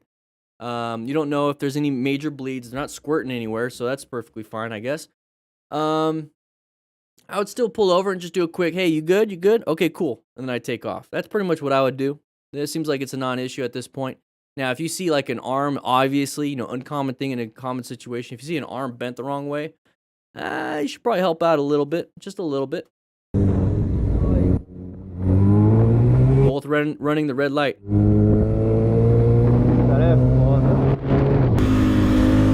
Oh, gearbox malfunction ruined this biker's day. It's not the fact that we're going too fast. It's speeding. Oh, big open lane. Whoa, whoa, whoa, whoa. I don't think that was a gearbox issue. Oh, is that the chain side? Is that the chain side? That's your ankle could be crushed. Your tib fig could be crushed right there. Holy crap. That is why you wear gear. Well, then you also don't speed. I don't think that is the problem. I don't think so. I think you're going to have a gearbox problem after the crash. And then you can be like, oh, that was it. The gearbox is destroyed. Well, yeah, you crashed. I don't think that was it. Let's see what we can find out. I have a feeling it's that right hand. I want you guys to look at that right hand. I just have a feeling that's what it is. Maybe hit a bump. Hit a bump and then grab too much. Maybe a little bit of road.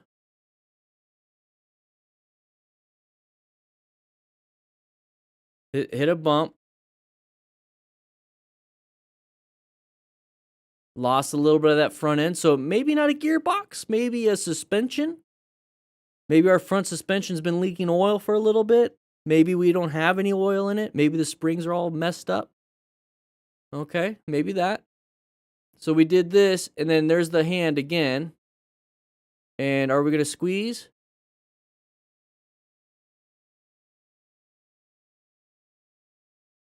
Are we going to squeeze? It looks like we're squeezing. Looks like we're squeezing. Looks like we're squeezing. It's compressed. We're trying to squeeze. We're trying to squeeze. And we lost traction. And immediately dump. So this immediate dump. So we're going.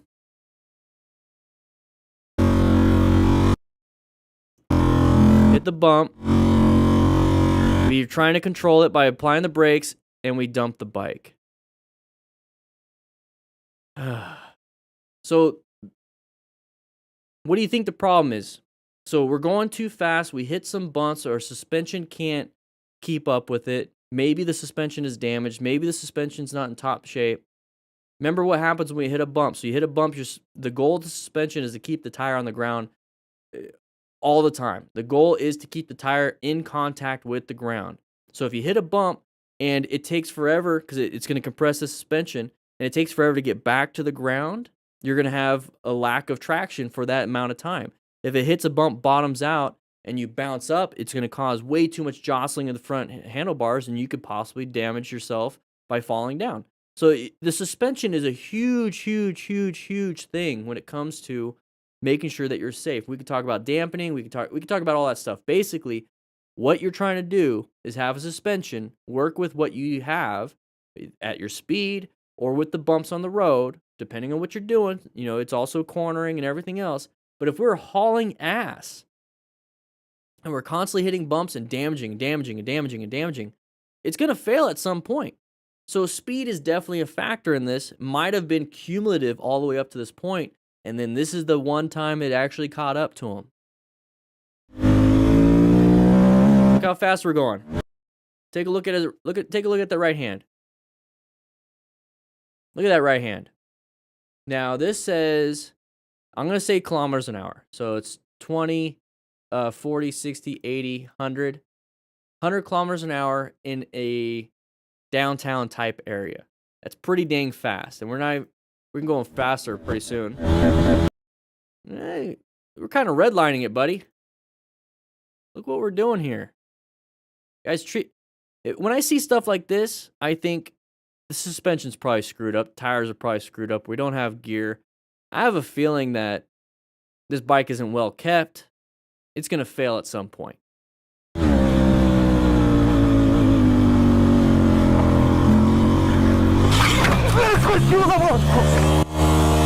Now take a quick look. The bike is on our legs. Who knows if that rear tire is spinning? If that rear tire is spinning, that means that chain is spinning. Where's the chain on this bike?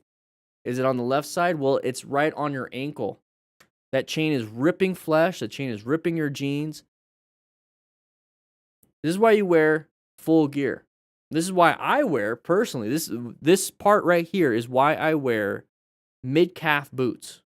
Because if it's on my ankle and the chain's spinning, it's going to rip through my jeans or rip through my protective gear. But hopefully the leather boots, the protection I have is not ripping through it until I can get it off. And that right there can crush your legs easily. Break your tib fib. This is why I wear that gear. We do have a link in the description for beginner gear. ddfmcrew.com/beginner gear. Just grab some gear from Revzilla. Just grab some gear.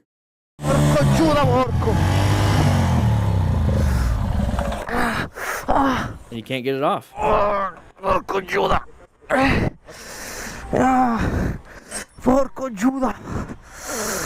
Got very lucky. see. Was that the yeah, chain was on the left side.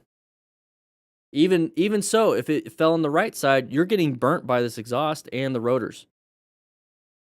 You know, I'm trying. All right, we're riding around right here. Famous last words. Okay. And not up my own backside when it comes to moto vlogging. I just do what I do.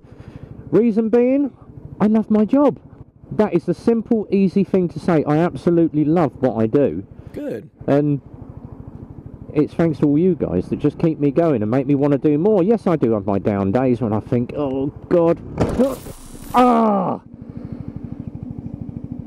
oh shit, oh, oh, check the body. Alright, mate. Give me 2 minutes. Okay. Hit the red button, hit the kill switch. Famous last words. I have my down days when I think, oh God. I have my down days. This is a down day right here. Sorry, Rev Bomb, you're having a down day. So you did what you need to do. You're looking right, looking left, looking right again, and then you're like, I have my down day. Boom! Get hit by this person right here, not paying attention. Yeah. There's not much you could do in this situation other than having full gear and hoping it wasn't that high of an impact. I mean high, I mean like that hard of an impact, that much speed. So having a good back protector will help out here. An airbag vest would even be better. Rev Bomb, sorry that you had to deal with this. That sucks. Hit the red button, hit the kill switch. All right, so we're going through here. Faire plaisir un peu à la famille. We're blocking the speedo.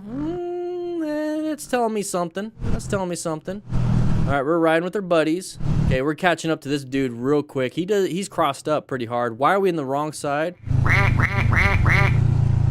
He couldn't keep up. Accident.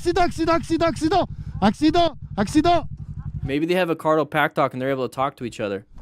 Guys, we have a discount link in the description for Cardo Pack Docs or free comms, anything Cardo. All right, so I see that he's moving. He's moving. That's good. Hey, that's good. Not too injured then. Good. It's just the bike then. Let's help him out. Good. T'as pas une vitesse là, non?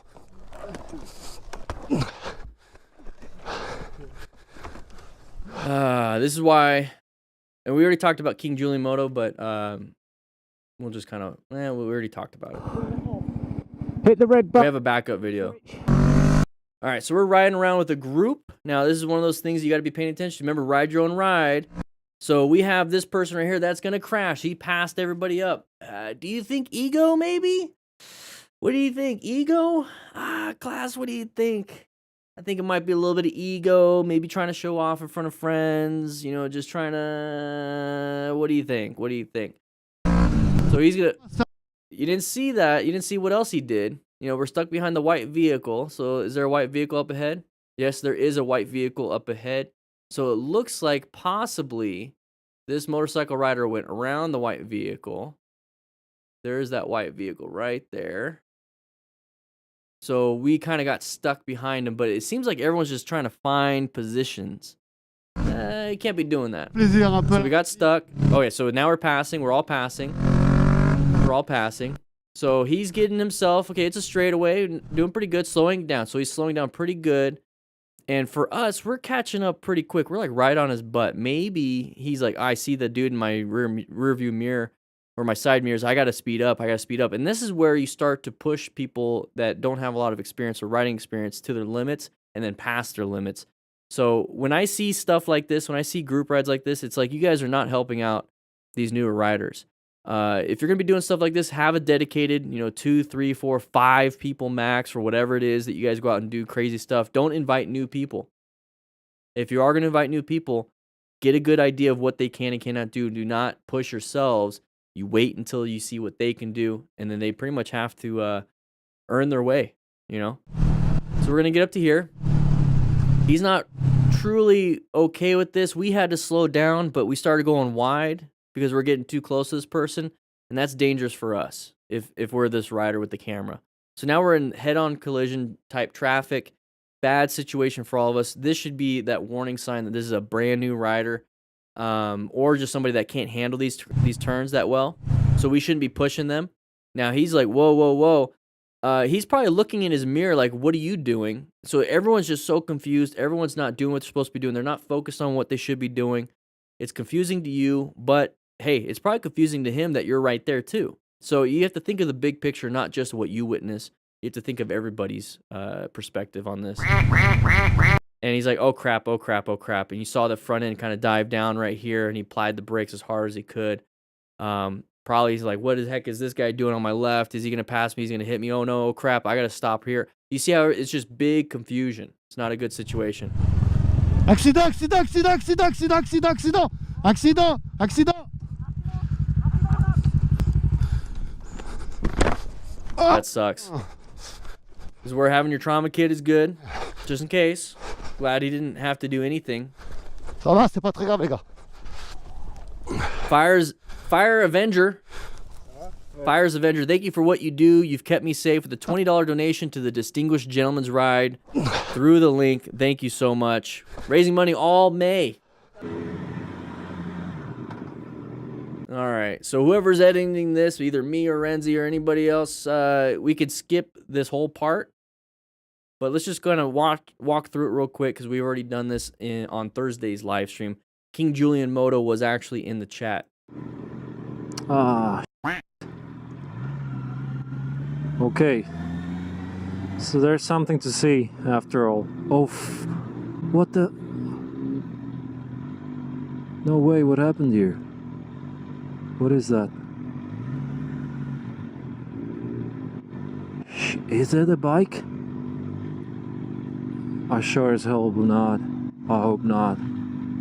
Jesus Christ, it's a biker. What the? So how do you help?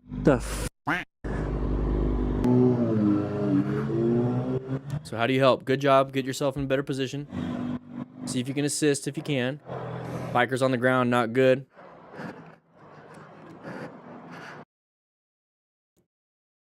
Good.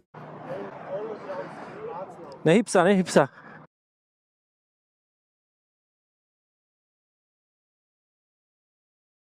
Yep, good. Yeah, we talked to him in the chat. Nehyb sa, bracho.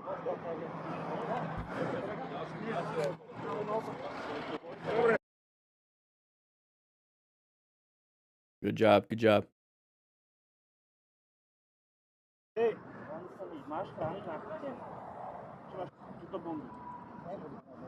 Dobre. So supposedly he had bad injuries to his back and his liver. Buď v kľude.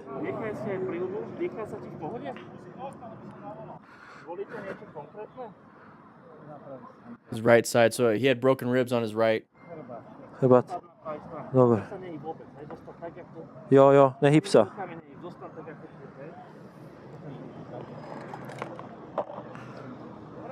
What's up, Catherine? How you doing? Good. Managing traffic because you got to keep yourself safe. That's very good. Yeah, exactly. Looky-loos. You got to get him out of here. Go. Nehyb, postaň tak, ako si. Cíť. Ľavá noha. Left leg pain, right back. Dobre. That blood is whatever. It's already stopped, it looks like. Feeling too hot? Yeah, see, it's just a psychosomatic thing right there. Ne, nemôžeme. Je ti teplo, ja viem, ale musíš vydržať, dobre? Nehyb sa vôbec, len skús dýchať. Nemôžeme ti dať dole príľbu, naozaj. Pre tvoje dobro, dobre? Teraz to musíš chvíľku vydržať a bude dobre. These two did an amazing job. They were in the chat on Thursday. When we discussed this at length, they did an amazing job. Najlepšie. Uncomfortable versus being paralyzed. No, vydrž. That's what I usually say. I'd rather be uncomfortable now than to be paralyzed later. No. Vydrž.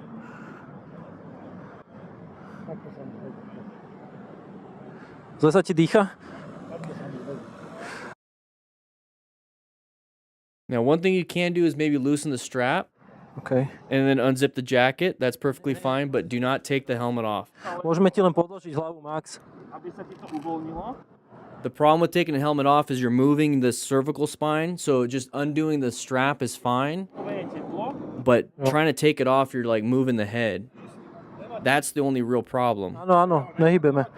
Len má ťažko na... Jo. Tým, že iba rozopíname, aby sa zle dýcha, možno to stiahne. Dobre. Lepšie? Trošku? Lepšie. Yeah, just a little bit helps. Dobre. You're responsible for... That's weird. So záchrankou povedali, musíš ostať tak, ako si. Dobre, tak musíme to počúvať. Yeah, good.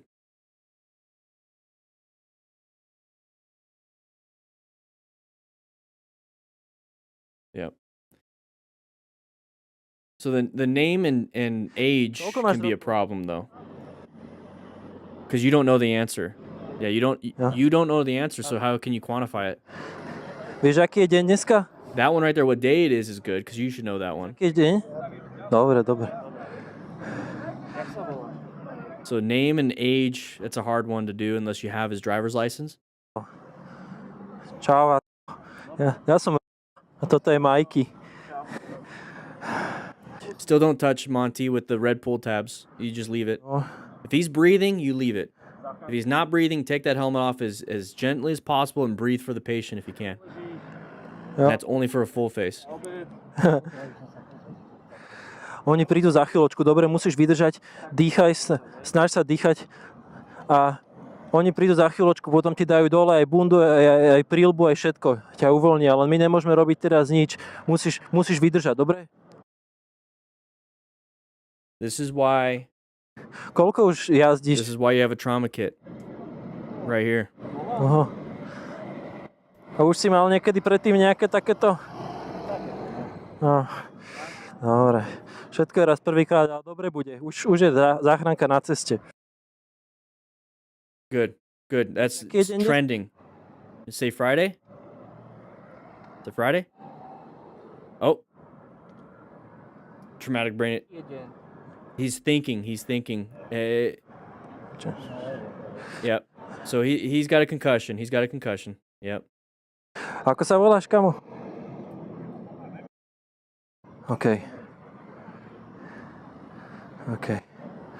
Nebrnia ti prsty, alebo prsty na nohách. Nebrnia ti, nemáš mravčenie? Nie? Cítiš všetko? Dobre. Urýchlivý ten bruch, lebo nech idú aj tu, lebo sanitka sa asi nevie dostať. Aha. Debili, lebo sú zvedaví. Nech ide, choďú, čo tu. There's not much I can tell you guys what to do differently here. These guys are doing exactly what I would be telling you to do. They're doing an amazing job. Like, this is all you have to do with what you have. He's not bleeding anywhere. There's no life-threatening bleeds, I mean. Pamätáš si, čo sa stalo? It's all internal. You can't do anything other than be somebody that can help out and comfort and ask questions. Pamätáš si, čo sa stalo, kamo?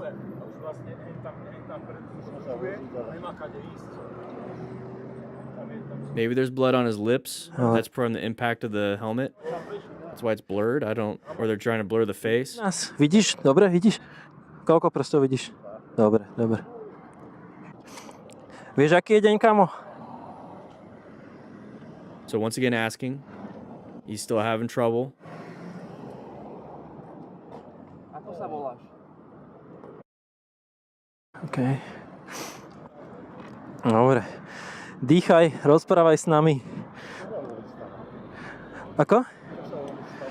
Mal si He's asking again. Sa stalo? Zistím. Repeating questions, and this is all you do. You just talk to him. Ležal v kľude, jo? A počúvaj. A za chvíľočku je to záchranka, jo? Už je na ceste. Už vidím majaky, už sú tu. No, už sú tu. Yes, zvládol si to, super. Daj tomu 10 sekúnd. Už sú tu. Yeah, the trauma kit that we have won't help you in this situation other than maybe the trauma shears. Vydrž ešte chvíľočku, dobre? Maybe the trauma shears to cut his stuff off, but Other than that, there's nothing you can do. If he stops breathing, we have a CPR mask in here, so you can do rescue breathing, but even then, you could just do compressions. Mal si nehodu, no. No, you don't give any patients like this any medications. Asi ti vyšlo len to auto, lebo má rozbitý. No, nevadí. Dôležité je tu sanitka, jo? Už sú tu. No, už sú tu. Super. These guys are doing great. Si to. Both these guys. Amazing, amazing people here. This is what I want to see from Áno. the majority of the population, is to be able to assist here. And then you just tell them what you saw, what you witnessed, what you did. Exactly. Look at that. And then they're here. You can leave or assist if they need assistance. The professionals are here. You being there on time. Yeah, let them do that. Let them do it. And now you can leave. You should feel good about yourself. This should be like the highlight of the year for you. Great job. So the only thing I can really talk about on this one, we might keep this in. We might make this its own video. We did talk about it originally on stream, but I want to just barely briefly talk about, because this was like a longer version of it, and I'm thankful that MotoMadness kept a lot of it in. So what they're doing here is that they just stopped to assist a downed motorcycle rider, and that's part of being a smart rider, rescuing another rider with medical training. Now we do have our own trauma kits here. Now this is the pre-order, so you can actually grab yourself one. The problem is, in this situation, there's nothing you can do outside of just a few of the things here. Just getting some BSI so you can protect yourself, just in case you get blood and fluids on you. And then we also have a small little CPR barrier inside here that can help you. So what we see here is there's really no external life-threatening bleeding that's going on. You can't do anything about internal bleeding. When it comes to the traumatic brain injury, all you can do is just keep the patient calm. And that's what they did. They got to their level. So you see how he's over at the rider's level. He's talking to the patient. And then throughout the whole thing, you recognize that he was asking these questions. Despite this discomfort, don't take it off. Like I said, just make sure that they're comfortable as best as possible. Undo the jacket maybe for a little bit of relief. That's usually all it takes. But what they're doing is they're asking questions. And, they ask the name, age, and then the date. Now, name, you don't know his name unless you're looking at his license or his card or anything, so you don't have that information. So if you're just going off of that, you don't know if it's the truth or not. I've had people say their wife's name or their brother's name when it's not their name. Date of birth, same thing. It could be any date of birth or the date or their age. So what you want to do is something that's quantifiable. You want to say, what day of the week is. If you know what it is, I have a tough time. But if you know what day of the week is and they don't, or they do say it, or they say something wrong, then you have a little bit there. So one thing I like to do is get their license, and then definitely you can ask their name and age. But if it's in their, their jacket, or it's in their pants, you don't have access to that. So what you can do instead is say, hey, I want you to remember this: apple, table, penny. Something simple. Apple, table, penny. Or ask him, what kind of bike do you ride? Or ask him what kind of phone. If this is his phone, what kind of phone do you have? Something that you can easily grade. It's like, okay, he has a Kawasaki. Hey, what kind of bike do you have? And he's like, it's a Kawasaki. Okay, cool. We got that. So that's the only thing I would really change right there. And if you guys are wondering how to get some of this training, accident scene management, links in the description. It's an online class. Use my code DanDan or DDFM, depends on which ones that works. You're get a discount. So basic info where he's hurting, I'm going to ask him some simple questions. And that's where this happens, is that he's going to ask him, what's your name, how old are you, what day it is. This is the only one that's really that you can mess around with. The other ones you won't know unless you have that information yourself. So he does say 50. He does say it's Friday. And then later on, this is something that's very interesting because this is very important, is that they ask him again what day it is, and he can't answer it. And he has this look on his face. He's just kind of like, I'm thinking. Then we're having some issue. Now, if it happens every 2 minutes, then it starts happening every 5 minutes. Then it starts happening every 10 minutes, which you'll probably not be there anymore. Then it happens every hour. then it happens every 2 hours, 3 hours, 5 days, 6 days. That means it's trending to something better, to where he's starting to retain memory for longer periods of time. Um, but when they're just having they're talking to him, and that's what you want to do. Just keep him calm, relax. Don't do anything crazy. He's gonna keep wanting to take off his clothes. You just can't have that. And just keep talking to him. Just keep talking to him. But the thing is, when he's like just staring, let's see. He's trying to answer the question. He's just staring.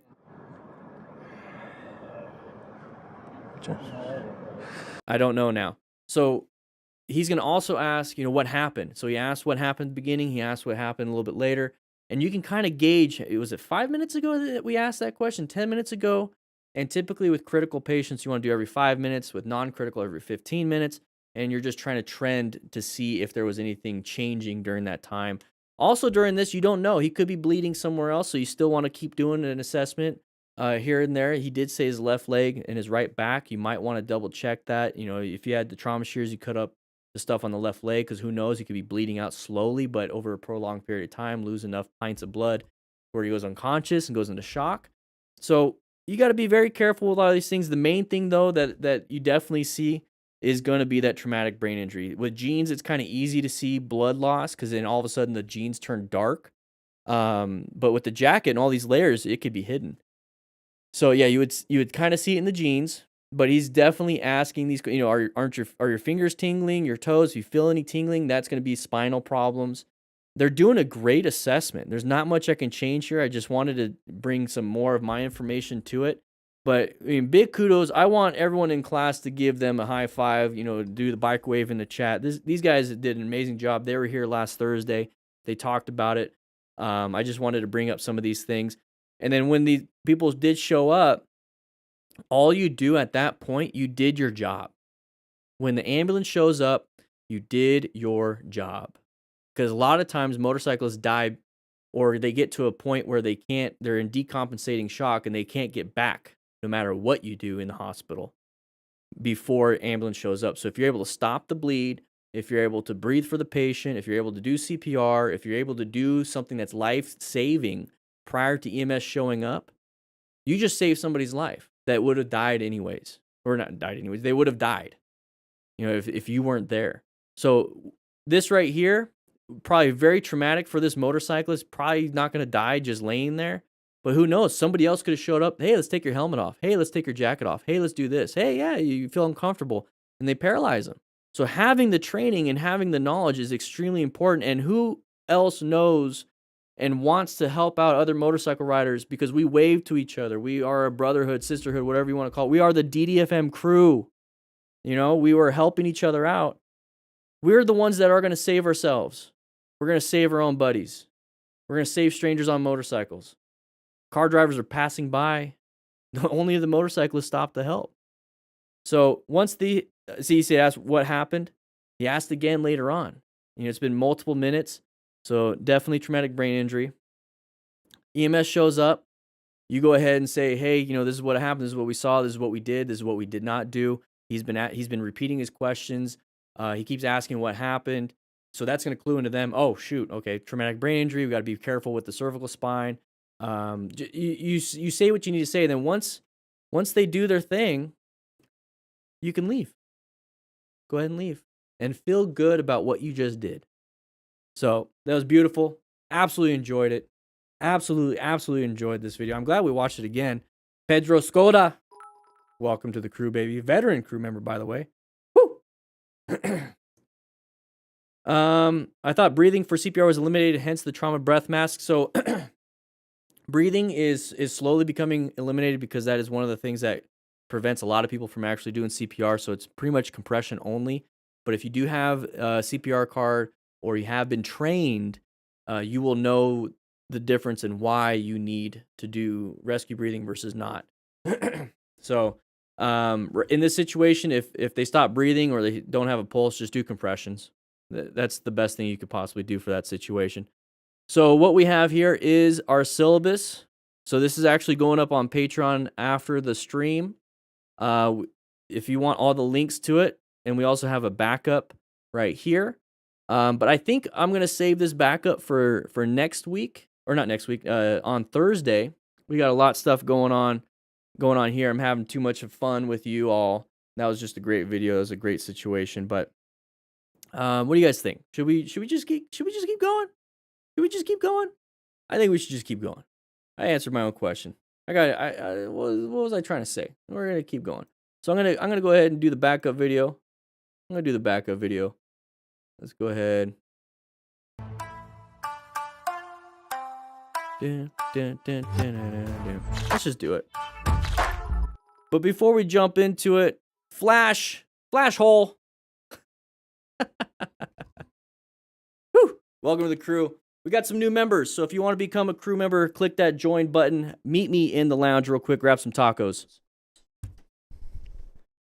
That was really interesting to see. You know, it's good. It's you don't see that typically, and I don't want to take credit. I mean, King Julian and all them were in here, and they're saying that they watched the videos that we put on here at the Firehouse, and he said that he did understand what to do and how not to do, and what all these different things based off of the EMS stuff that we talk about. So I'll take a little bit of credit, but it's not. I wasn't there. I wasn't whispering in his ear, right behind him. That both of them did an amazing job. I'm just so proud to see that. You know. Anyways, let's grab some tacos. If you're a brand new member, click that join button. If you're not, jump into the lounge, play some video games, have a great time, have some tacos. But we're going to go back into class. We're going to go ahead and discuss more stuff. We got Moto Stars up on deck. Woo! Let's go ahead and get going. Yeah.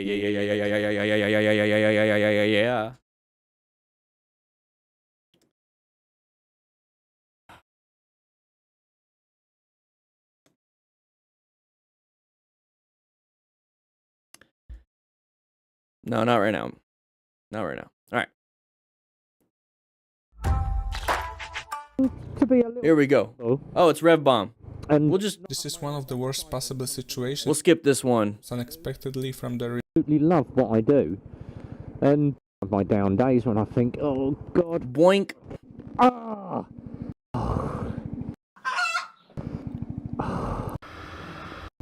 Hit the We already saw this one. kill switch. There we go. So here's the thing. Guys, remember, you got to hit that like button to sign into class. You're not going to get credit for today's class if you don't do it. Hit that like button. We got 400 people in here, but not even 400 likes. Come on now. Come on now. All right, here we go. Let's watch this one from Element Rider.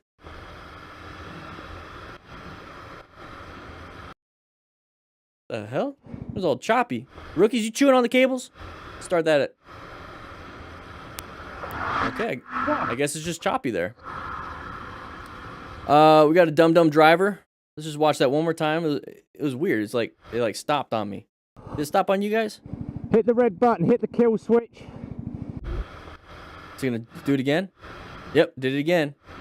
All right, so we got a Dum Rider. Whoa, Dum Driver. I mean, didn't even anticipate that, did you?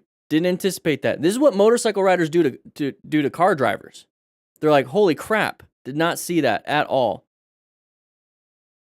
So if you're speeding like an idiot, this is what the car driver witnesses when you speed around them.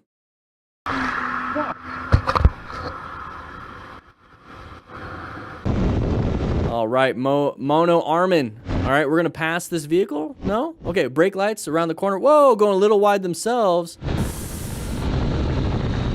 I'm really surprised. I thought this was gonna be the motorcyclist's problem, but nope. It is the car driver being an idiot. Good job on this rider for not being a dum-dum too. All right, so let's watch that again. So once again, it's not always the motorcyclist going a little too wide. It's gonna be dumb people typically. So, and when I say dumb, I say D-U-M. Okay, like the dum-dum lollipops. All right. Anyways, we're moving through here. We got the chevrons indicating that it is a sharp turn. It's a blind turn. Looks like it might be California having a good time in the hills. We're going to go a little bit wide. And that's a no bueno situation if you're a motorcyclist. It's an okay, but still no bueno as a car driver because you have crumple zones, seat belts. You have all these different things. But imagine coming around this corner going the other way as a motorcyclist. And you're doing the whole outside, inside, outside. Boom, this is the inside part got hit. Or you have to adjust mid-turn, and then you go too wide and go off the cliff. You know, we have a ton of different problems that we might be having here. Thank Thankfully that this driver slowed down enough, was able to turn. But could you do that on a motorcycle for yourself? I don't know. I've seen a lot of people panic. So good thing about this guy right here, or this rider, Mono Armin, was making sure good space cushion, planning the ride. Can't see too far around the corner, so wasn't hauling ass. Decided not to pass. Did an amazing job to watch the DUM in front.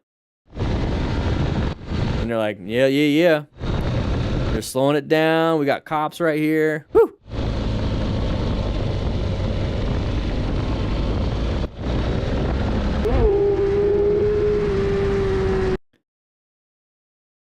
Woo-wee.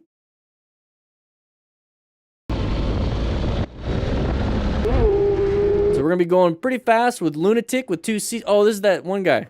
All right, we could skip this one too. Was forced to negotiate, Michael Williams, welcome to the crew. which caused the retired to Renzi, just skip this one. We already did this one on the previous's.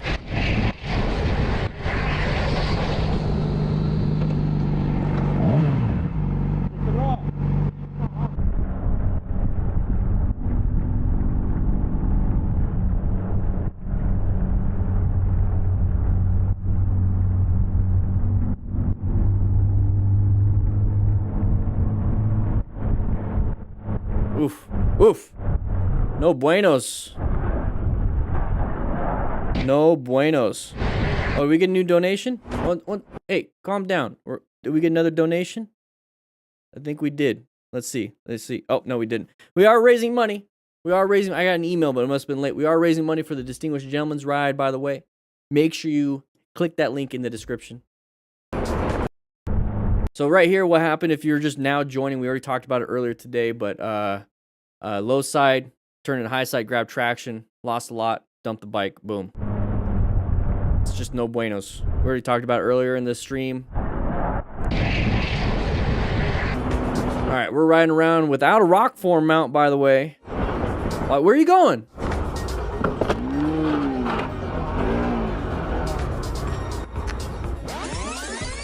Car driver, what were you doing?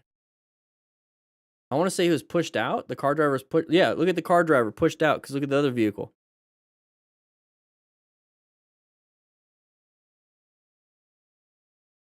No audio. There we go. I was like, where's the audio? And we're just going to take off. I don't... Somebody translate that for me when you watch this later.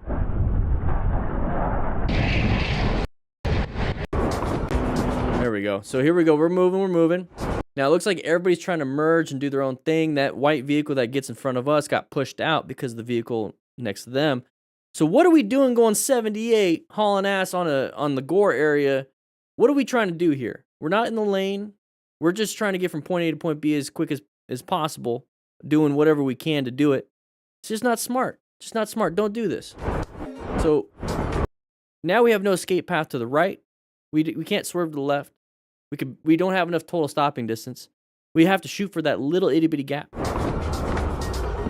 Now it seems like everybody's doing this. Maybe this person wanted to get on the shoulder too. So it's like, who's gonna win then? If you both go for the shoulder to pass everybody, because you're either a dum-dum on a motorcycle or a dum-dum in a car, you're gonna get on the shoulder to pass everybody. So if that's the case, who's gonna win then? The motorcyclist or the car? Car's gonna win, right, Luthus? It's like, what is going on here? What is going on here?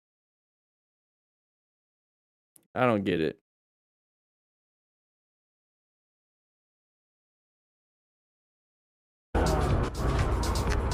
Tómatela, no me pasó nada a mí. Moving on. Yes, somebody go ahead and translate that for me when you watch this later. All right?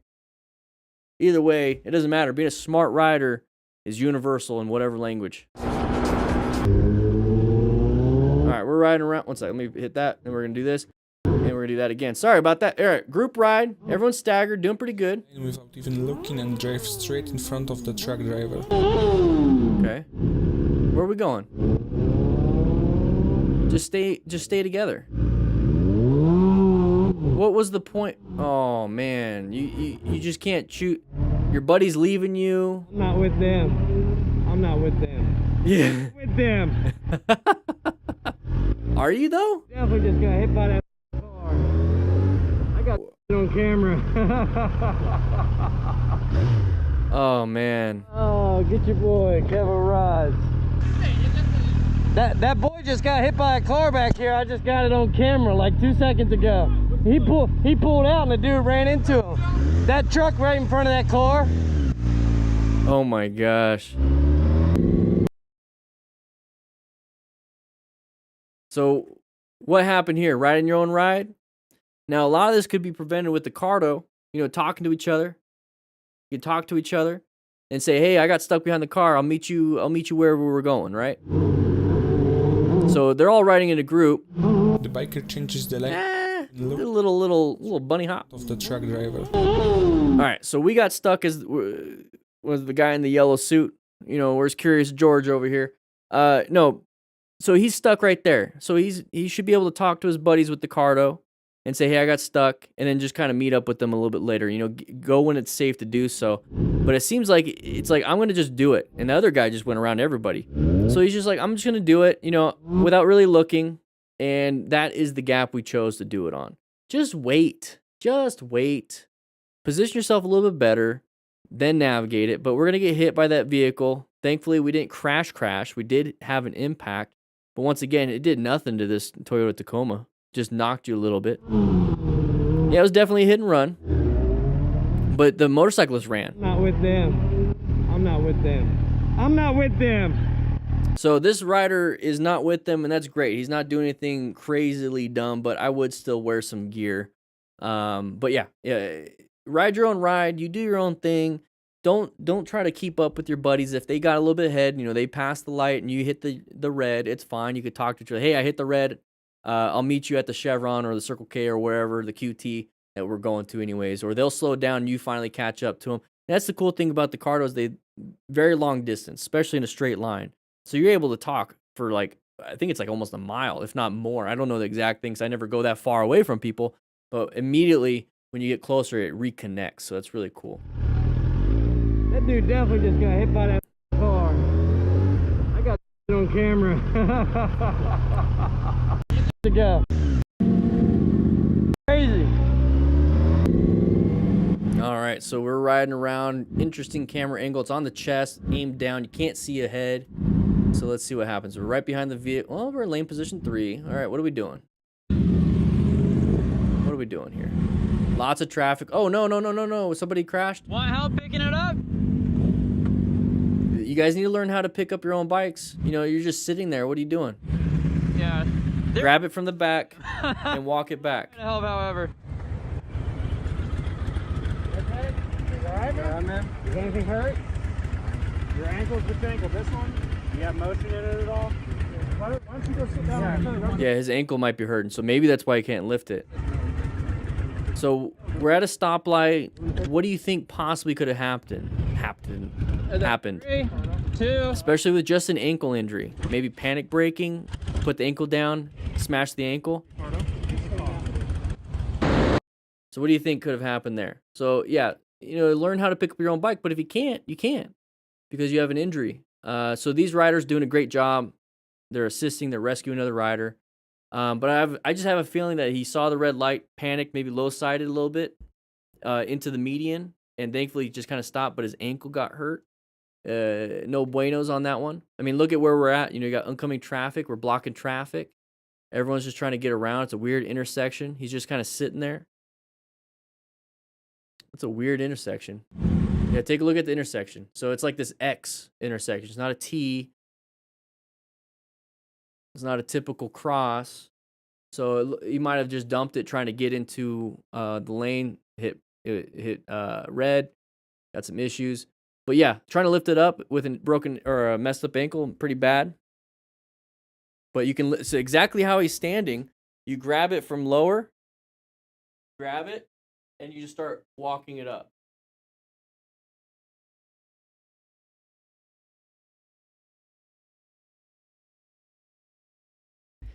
You have to have these shorts on, though. You get extra 10 points to your strength.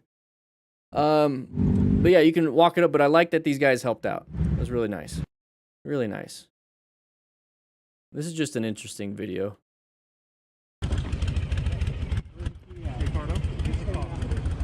Alright, we're going pretty fast here, bust a move. This rider was indeed very lucky that he was able to keep cool in a situation like this. Oh, going way too fast into the corner. Oh, man. And we're just going to speed up again? We did not learn anything about that. So we're going to go really fast. We're going to go at least 106 miles per hour. You notice how we're in the left lane. This is that shoulder with the barrier. So we're going to go on a left turn, and we're going to not be able to navigate that turn very well, and we're going to start skipping lanes until we almost fly off the other side. So I want you guys to count when we're doing this how many lanes he goes across, and that is an opportunity to get hit by a vehicle in every single lane. And then after he narrowly escapes going over the bridge, because it's actually a jump off point, and it dumps down, he just speeds up again. So what is it that we're trying to do here? What are we trying to do here? No buenos. We cannot be doing this. We should be focused on traveling safely and smart. Not like this. This rider was indeed very lucky that he was able to So we're in the left lane. like this. Passing on the shoulder. So 1, 2, 3, 4. Almost into that. And almost off the bridge. And we're going to do what? Let's speed up again. That was really dumb. All right, anyways. We're moving to here. Riding around. I would get in a different position. There you go. That's a good position. That's a good position. Because you can escape easily in the left. See exactly that. Hey, the person stopped, but you're able to slow it. Oh, no. Did you get hit by behind? Did you get hit from behind? No, you just lost traction. Yeah, I would have poo-pooed my pantalones too. Ouais. De bagnole, de... It's not their fault. You're following too closely. That's pretty much what it is. A little too close. Ouais, c'est juste mon poignet qui a pris. That's why staying staggered is helpful.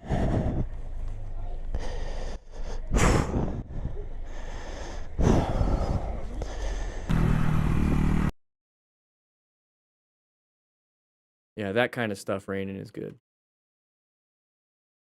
I don't like calling people names. All right, so here we go. So once again, make sure you have a good following distance. Stay staggered a little bit. The staggeredness isn't just so you have only good line of sight. If you're right behind somebody, let's do this. If you're right behind somebody, this is the space cushion you have to stop. If you're off to the side, this is the space cushion you have to stop. So it's not just line of sight, but it's also total stopping distance that helps you versus being right behind somebody, total stopping distance is there. So when we see this part right here, I'm like, oh no, change position. And he changes over here, but we also change over here. So this is the total stopping distance we have. But if we're over here, this is the total stopping distance that we have. A little bit more, and that's all we really need, because if you see at this speed, we definitely can do it. So good positioning. Now we're going to get off to the left side right behind him. Now, if you're the motorcyclist in the back, this is a good position to be in, because you can still get good line of sight versus this. So just stay staggered. It's okay. And I understand he wants to pass. He wants to pass the person. It doesn't matter. So now we got, hopefully we can stop in time. Thankfully, this person did. So the person in front had a terrible space cushion, but is in a good position for safety in terms of escape. So look where his front tire ends up. Almost into the bumper. This person right here up front, almost into the bumper, probably a little bit past it. Maybe they could touch tires if they were, they're side by side, but their tires probably couldn't meet. So that's what I want you guys to do. Be in a position to where, just in case something happens, you have a little bit more room to stop, or you can escape if you needed to. This rider right here was about to pass too, but now they're reacting based off of the person in front of them instead of riding their own ride. Simple mistake. But hey, we stopped in time. So what do we do now? You hold that clutch in, apply the brakes to stop, put the left foot down. And we fell. And we fell. Yeah, he did start accelerating as the car slowed because the car was slowing down to turn, but we were accelerating to pass. So it was just a terrible situation overall. Attends, faut y aller par derrière. Ouais, c'est juste mon poignet qui a pris.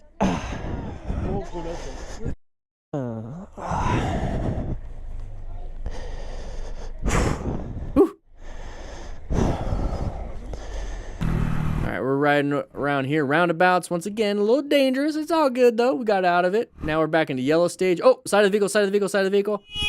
Hey, good job. You witnessed it. Stop at the horn. Just go. You did a good job. Why ruin it?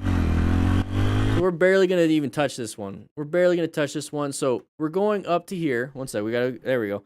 So orange stage, because we have an intersection. It's a roundabout, it's intersection, or whatever. Path of travel violation possibilities. But we're going to go ahead and navigate out of it. So now we're going to go back into yellow stage, but, you know, we're still in a residential area, but yellow stage. Oh, we're aware in yellow stage, right? Relax, good situational awareness, but now we specifically perceived a threat, which is going to be that vehicle right there, the side of the vehicle. That's that pattern. So what he's going to do, apply the brakes. So you got the brakes and the horn. Okay, cool. We're honking the horn, whatever. We still have good distance. We're stopped. We're not going to hit this person. I'm concerned about anybody behind me now. Let's find my escape path. I'm constantly trying to reevaluate the situation versus just saying, I did it, I'm done, therefore nothing bad can happen. Now, to get angry about that, that is a typical situation. Somebody's going to pull out of a diner or whatever. You should anticipate that, not get so angry. That's it. That's it. That's it. All right, so this is a stunt group. Looks like it's a skate park. That looks nice. All right, so closed off area, no traffic. Hey, I'm all for it. Double checking things. Commended for hesitating even for a moment. That's why I managed to put out the fire that was speeding fast. Whoa, that's a yeah.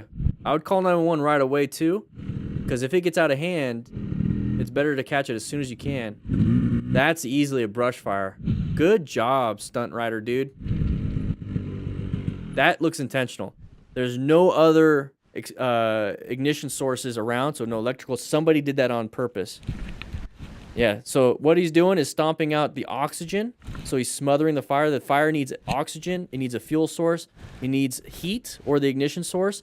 And then it needs that chemical chain reaction for pyrolysis. So if you take away oxygen, which is what he's doing, then it can't produce fire. It still has heat and a fuel source, and it can still do the combustion process. But if you definitely stomp it out and then maybe throw dirt on top of it, it won't catch fire again. So good job. That would have been easily a brush fire. Now, a lot of it's green. There's a lot of green. So maybe not. Maybe it wouldn't have gotten too far, but still, look how far it got by itself. Your shoes are probably melted.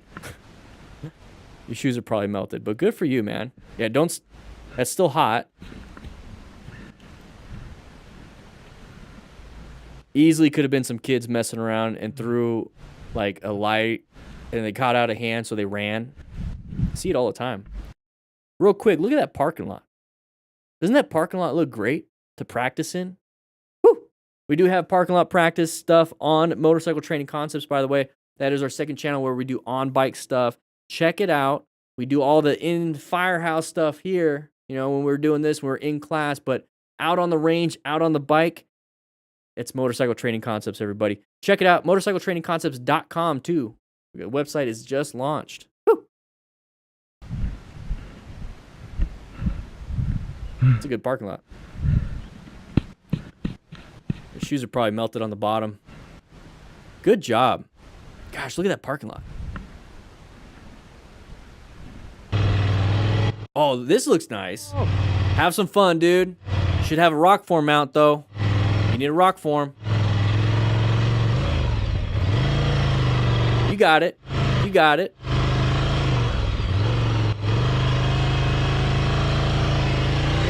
Oh, hey, that just happens. That just happens. When in doubt, throttle out, baby. Woo! When in doubt, throttle out. That's a Ducati Scrambler. A little bit heavy. Yami has a Ducati Scrambler. He does this kind of stuff. It's pretty cool. That's a beautiful bike. I'm an EMT and I still have my firefighter cert. Woo! Good? Oh, yeah. Best place to dump it is in a soft sand. Anyways, darkness, here we go. A little bit too fast already. You got sun in the eyes. Can't see what's going to be happening in front of you. Intersection coming up. Roundabout. Okay. So side of the vehicle. Slow down. That dude was already going out before you entered. All right, moving on. That was kind of dumb. That was kind of dumb. All right, moving over here. Oh, I think we've seen this one before. Yeah, we already saw this one. There's gonna be something in the road, like a cow, and then a semi's gonna pass us. So we can go ahead and skip this one. Very interesting. There's this horn car behind you. So watch out for this. Good job. Watch out for that. Okay. All right. End of story. All right, True Bowen. Looks like we're going a little fast here. Who knows? You could slow it down. Slow it down pretty easy. All right. Oh, different. Oh, we hit gravel. So you got to be very careful with that transition. Very careful with that transition. Do you know how to do U-turn on soft surfaces like this? A little freaky, huh? It went down the wrong road. Ooh, is that a Palisade? That looks nice. Thanks for watching till the end. I hope You're welcome. This guy is going a little freaky. you've enjoyed. What kind of car is that? That is a Palisade. We're looking to buy one of these, so I can tow a bike and travel and meet you guys. Anyways, so what I would be doing right here is getting yourself a rock form mount. I mean, come on now, get a rock form mount. Don't do that. Anyways, that's not exactly what I want to talk about. That was interesting. So he's gonna be going a little bit fast here, Now, I don't know if he's paying attention or not. I think he was supposed to go right because he started slowing down, but look at that right-hand turn. We weren't prepped and ready for that. Maybe he just didn't know the area. But if he was trying to turn right, oh, that's a sharp right turn. We should have been slowed down big time. I think max 15 on this turn. But here's the thing. Couldn't turn in time. Let's find the escape path. So there's that gravel change. Whew. So thankfully he didn't panic, Sergio. Thankfully he didn't panic and dump the bike by doing some panic braking because you have a loss of traction issue. Anyways, class, that was an interesting day. We had a lot done today. How about you all meet me in my office? All right, meet me in my office. Oh, I don't want to stop the stream. Who said that? The heck? All right, let's go to my office. Whew. Yeah, I was expecting him to grab a handful of break too, Mr. Out of the Void. So everybody, go ahead and take a seat. Enjoy the leather mahogany smell of the office. If it smells like fart, I'm sorry. We are raising money once again for the Distinguished Gentleman's Ride. That's right there. It's right there. So if you want to donate for anything, for men's mental health, prostate cancer research, please. Oh. Please do so. Hey, Pedro, thank you so much. I do appreciate it. I mean, the production quality is pretty dang good, right? I like to think that I do an amazing job with this quality. I mean, let me just look. Oh, crap. Now I look like an idiot. All right. Whew. Can we get the chat? Oh, there we go. Thank you. There we go. So what we do here at the end of class is just kind of have a good time, relax a little bit. We're going to spend about 10 more minutes, 10, 15 more minutes just hanging out. Let's get some music going. I think we need a little bit of lo-fi going.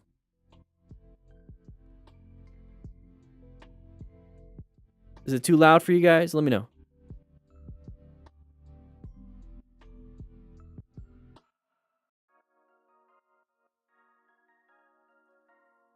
Hey, I just saw something. If you're in the Discord in the crew lounge, what is up with this? Dear noobs, you should have been putting Dan all the way up and down. If you guys beat my score, you need to put Dan. Doesn't matter.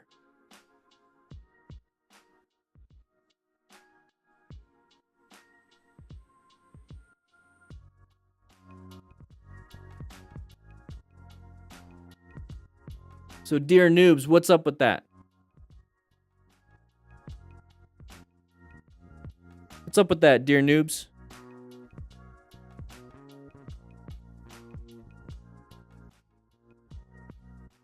All right, all right, all right. All right. All right.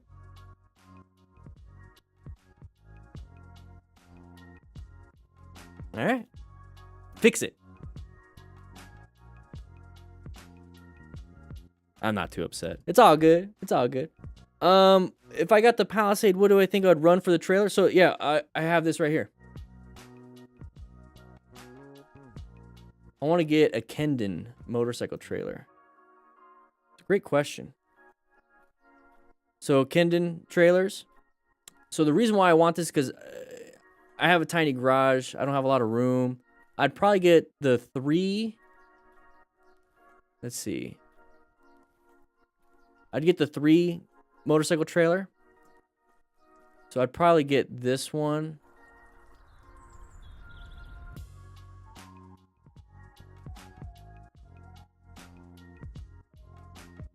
It won't let me, because it stands up. So is there? Yeah, so it stands up. It's a three motorcycle trailer. So you can easily get 3 dirt bikes, but like 2 sport bikes or two cruisers. And the reason why I want to do that is because I have dual purposes. You know, I want to stand it up in the garage, but if I wanted to, I could use that as an actual trailer. So I wanted something wide. So if I have 2 bikes like this, let's just do that. If I have 2 bikes like that, I can put some stuff in the middle. You know what I mean?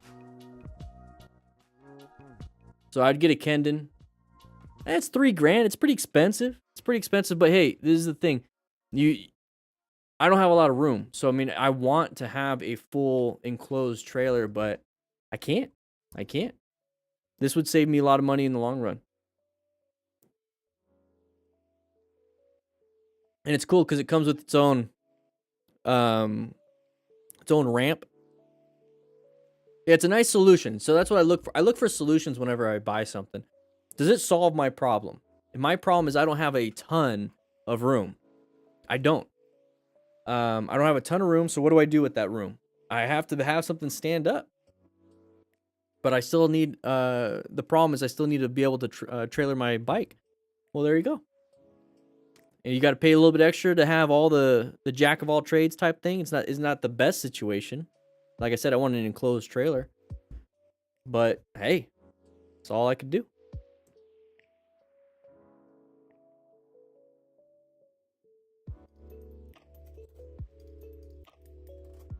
Hey, Kaba, Kaba Cabbage, you've been watching for the last few days. Hey, welcome. Yes, it is live. January this year, I had a terrible accident. Thanks to you, I was the most calm person on the scene. And I told people how to help myself and who to call, including the ambulance. Well, I'm glad you're able to do that. And that's one of those things I don't want people to when you're riding with a group of friends, okay? Let's use me as an example. If I'm riding with a group of friends and I'm the only person with medical training and I crash and I can't speak because I have a traumatic brain injury, what happens? You know, it's like, who's going to help me? So when I ride with my own group, I want everyone trained. I want everyone to have a kit. I want everyone to be able to help me just in case, right? So it's good that you're able to be conscious and aware enough to do that. Wouldn't a big pickup truck and bike ramp sort it out? Yeah, Flavin, it would, but I also have kids, so there's the other problems. I have, the solution is I want a 3rd row seat with a little bit of all-wheel drive, just in case we don't go camping a little bit. 3rd row seat, so because my kids are teenagers now, I got a dog, you know, I want more room, so just more comfortable, especially on long distance type stuff. So Like, I'm trying to hit every single aspect. Yeah, I wanted a truck. I actually looked into trucks. I was like, man, that, like, a Silverado would be great bearded, right? Silverado would have been great, but it's like, I want that third row. You know, I want more room. I want to be able to take my kids and their friends some places, you know? Exactly, real Twix. So rotate your levers so it fits. So if you can get adjustable levers, it's even better, you know?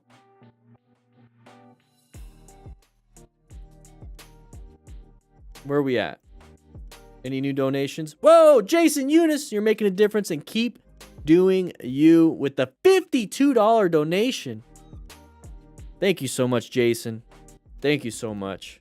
Whew. We're actually, you know, just a little crew update, I guess. We got the website going. If you didn't know that. So let's go to Motorcycle Training Concepts. Let's go over here. We got the website up, everybody. Now it's up right now. We're making adjustments to things. Okay, I do tell some EMT stories. We're making some adjustments. Look at that. I think I need an update. You can see my neck. You can see my neck in this one.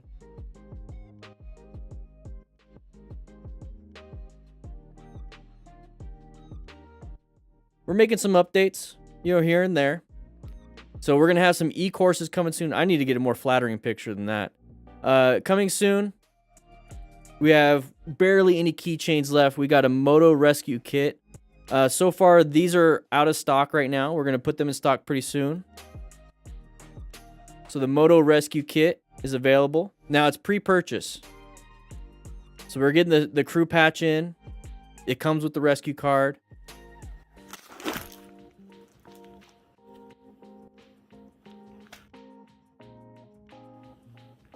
So that's what's inside. It made the noise.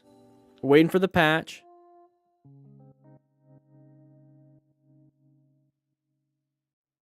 All right. So that's for pre-order right now. It does include, it's United States only, does include free shipping. So it does include free shipping. So if you're worried about the price, it does include free shipping. We got our mission right here. The Smart Rider Principles. We're working on everything. You know, we got a blog. It's just kind of getting situated. These are my old blogs. These are my old blogs, you know. Why I bought a Sportster. 5 reasons to ride a motorcycle according to an EMT. Yeah, I talk about a few things here and there. We're going to get new blogs up pretty soon. We got an amazing blog writer. But yeah, right now this is all we got. Right now this is what we got. So if you want to check it out, motorcycletrainingconcepts.com.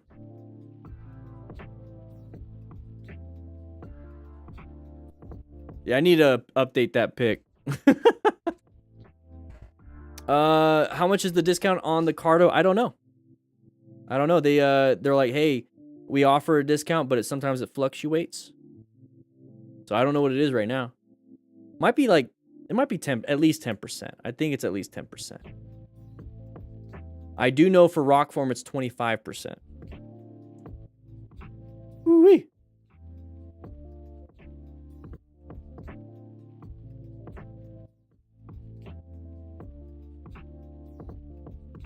Yeah, we're going to work a little bit more on it. It's just the first iteration. The goal is to have forums. The goal is to have memberships on it. But we'll see. We'll see. Because we might just update the DDFM crew website. The DDFM crew website needs to be updated a little bit. And I'm thinking of leaving it as is over there. But then putting the forums, putting memberships on the DDFM crew website. And get rid of Patreon. Just get rid of Patreon. Patreon's just... I could do so much more. I could do so much more with DDFMcrew.com. Patreon, it's like... there's no forums attached to it. So you don't get a special, like, name to it. I can attach the website to the Discord. There's just so much. Mike Dawes, you talked to Vicky? Vicky Sanfilippo? Why are you Dan the Fireman instead of just Dan the Fireman? Because Dan the Fireman is an amazing alliteration, and I love alliterations. I love it. Dan the Fireman doesn't roll off the tongue that well. You know?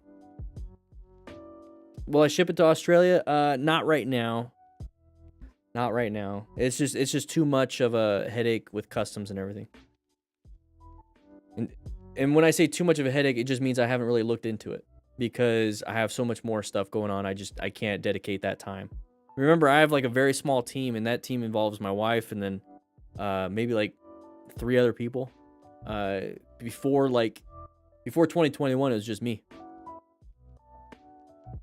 So, if I had a daughter, would I ever let her ride a motorcycle? I do. She's 13, and would I ever let her ride a motorcycle? Yes. She has been riding bicycles. She has been riding an EFTR, which is an electronic motorcycle. It's an electric motorcycle, and the max it does is 15 miles per hour. I've taught her parking lot practice skills, taught her head and eye turn, movement with the body. We put cones out. I have a DOT helmet for her. We put a Cardopac Talk Bolt on it, so when I'm out with her, I can talk to her. So we did the whole process. And I will let her do whatever she wants to do as long as it's safe to do so. And if it's not safe to do so, I already know that there's a way to learn so that you can do it safely. So if she wants to do it, we'll make sure she does it safely with education. Yeah, an EFTR. She got an EFTR. Dan the Fireman. Starting to ride on a motorcycle on a Honda Grom. I'm someone who has no experience with clutches. Hey, Ro, you're going to get over that clutch thing real quick. Groms are fun. They feel like shopping carts to me. Like, I feel like my hands are down here like a shopping cart. So it's all up to you. You're going to have a great time. I would do the BRC course right off the bat before you buy something.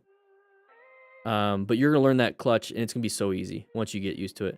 Do I use beard oil? No. I get this question a lot. I don't use beard oil. I don't use anything of that sort. I take a shower. I don't wash it. I wash it every 3 to 4 days, or if I went riding, I do it after a ride. 1 second. Let's get. I'm not vibing with that. And I use when I do wash it, I use like basically it's a prescribed Head and Shoulders type medication shampoo. So it's like an anti-dandruff. So I do that every 3 to 4 days or after a ride. And I blow dry it afterwards to keep everything dry. That's basically it. You got to just keep your skin dry underneath the beard, and your beard will be healthy. Mike Dodge, you want to become an instructor for accident management? You definitely should. She's amazing. The organization's actually pretty dang good. Are you an EMT? Are you going to be a lead instructor, or are you going to be basically an assist? Flavin, my daughter's about safer than 40% of riders. And that's the thing. Gear only helps you if you crash. You have to learn how to ride, and you have to learn how to navigate things. Ever find bugs in my beard? No. You find bugs in yours, Rambo? Oh my gosh. All right. Whatever. When Dan talks all about MS7 and Rockford stuff, I get all sad knowing these stuff doesn't exist down here. 100% sadness looking at my basic seals and ram mount. Pedro, it's okay. I had a ram mount for the longest time. They're still good. I just prefer my rock form. I've had rock form for at least 2 years now, and I have a rock form on the mountain bikes, both mountain bikes. I have rock form handlebar mounts on the EFTRs, my kids' bikes, and then I have a rock form on my FTR, and then I have a spare rock form that I currently have on the 2022 Indian Chief that I'm borrowing. So I got 6 rock form mounts. I've got pop socket adapters. I got this little ring adapter. That means I got 4 phone mounts because my kids have the rock form phone case too. I got the G-Rock. I got the car mount. I probably have like over $1,000 in rock form products that I use almost every day. And it's lasted for 2 years. Yeah, everything's lasted like at least 2 years. And I've given away a G-Rock Motorcycle instead of a car while in college is a good idea. Moderate climate, by the way, so I can ride comfortably almost year-round. Gabriel, depends on what you want to do. So if you want to hang out with friends, car definitely is going to be the thing. If you want to hang out with friends that have motorcycles too, then motorcycle's the thing. How is it carrying your books? How do you feel about wearing full gear and then getting to class and having to carry all that full gear? You start getting into that aspect. I would probably do a car. If I'm thinking of what I need versus, like what my problem is, I need to get to school. So what are all the little problems that I have? Books, groceries, I'm on my own. I got this and this and this. Motorcycle sounds amazing, but it doesn't solve my problems. So, or a bagger, or get yourself some locks, get yourself some saddlebags. The problem is you're going to college, so you're probably young, so having a motorcycle insurance might be crazy.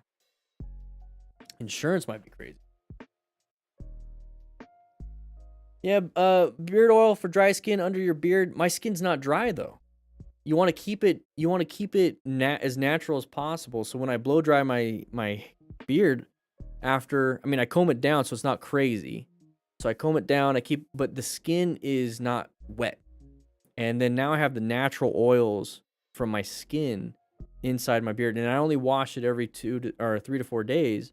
So some people can get away with it. I can't. I tried the beard oils. I talked to a doctor. I had beard itch, which is basically dry skin and fungal stuff, like athlete's foot. That's what beard itch is. And I'm like, man, screw this stuff. She's like, just get rid of everything, start over, just keep your face dry. So I just blow dry my beard after a shower, and I've never had the healthiest.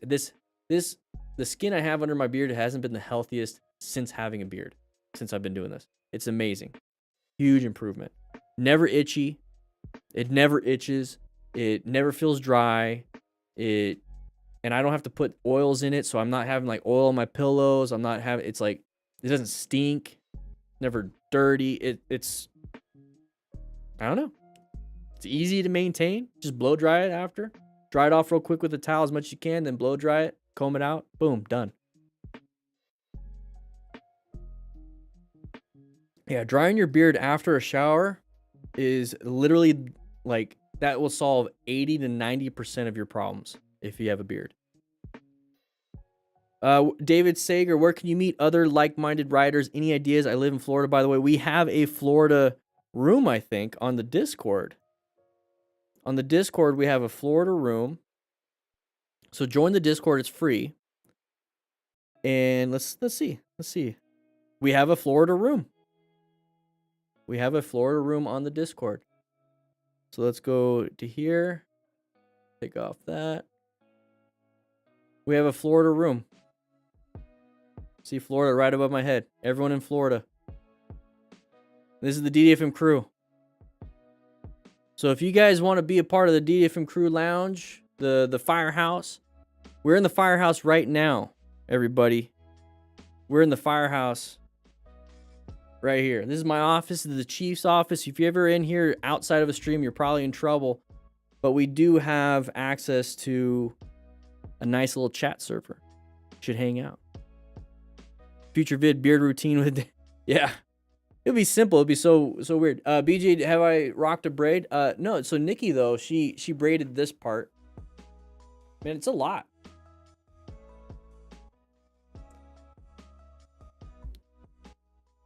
Do we have international rooms? Yes, we do have Australia, Canada, Germany, and UK. If you are in Discord and you didn't know about all that stuff, just ask a mod. Hey, I live here. Can I be a part of... Is there a group, Bravo Girl Rider, how you doing?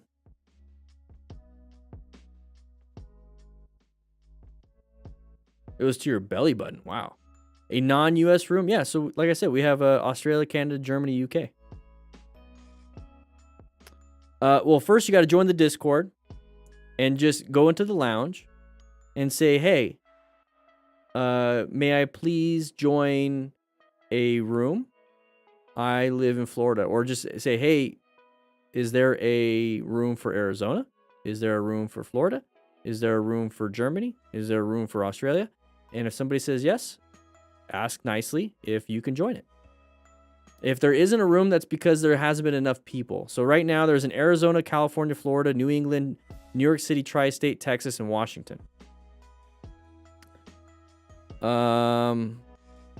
If they tell you no, then it's probably just not enough people.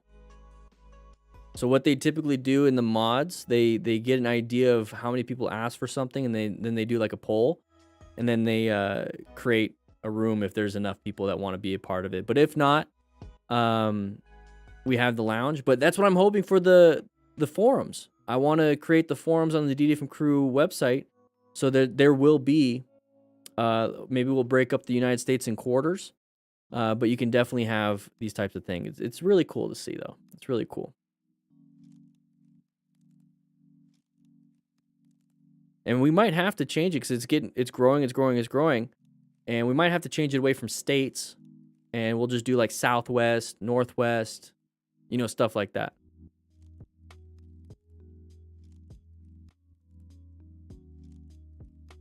Whew. And the beer does all the hard work? No. Yeah, we might have something. Yeah, Discourse with the badges. Yeah, I was thinking about it. Discourse is expensive, but it might be worth it. But once again, everybody, we do have motorcycle training concepts. This is an old picture. We're gonna be updating a lot of the pictures. I got to do the whole, bigger thing here. And this, we're gonna make some things happen, change. The reason why a lot of these links don't work is because we killed the links. This is just an early look. We just basically have the mission with the Smart Rider principles. Okay. And then the shop. This is the only thing for sale. I mean, the rescue card, it's going to be for sale soon. It's out of stock. Let me go ahead and do the back button. We only have like 1 or 2 of these left. Should we bring this back?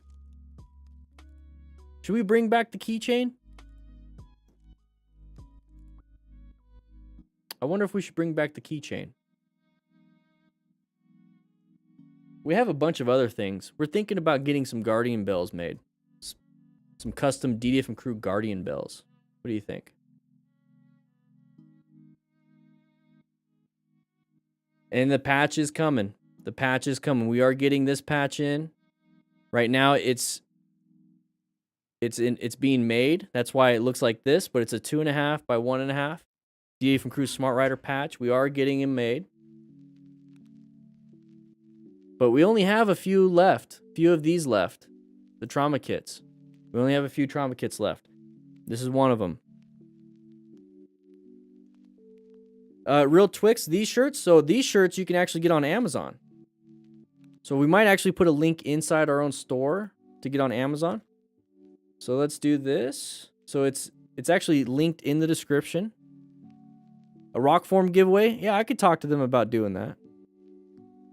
Oh, it's not in the description anymore. I might have to change that.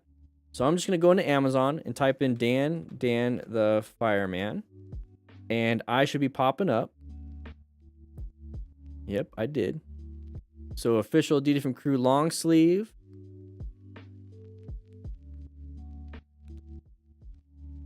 So these are the long sleeves. So this is the one I'm currently wearing right now. This is the one I'm wearing. It comes in blue. I have the navy one that you guys see me every so often. I got a black. Prime shipping. So it's free shipping if you have Amazon Prime. There's the t-shirts.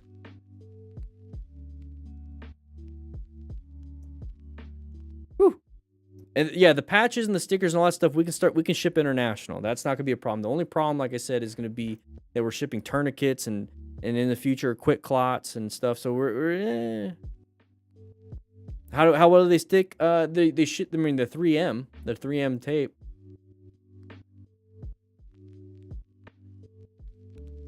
There's other shirts too, by the way. There's this regular t-shirt. You got a premium t-shirt. You got a Raglan baseball. You get a sweatshirt tank top. Oh, we got We got some reviews. We got 5 stars, but nobody wrote anything. Hey, I said we were only going to talk for about 10, 15 minutes, but I'm having such a good time. I got to get going, though.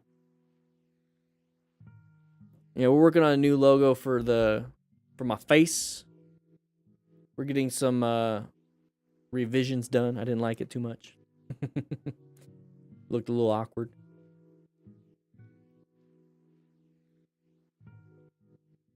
But we'll see. We'll see. But motorcycletrainingconcepts.com is the place you want to go.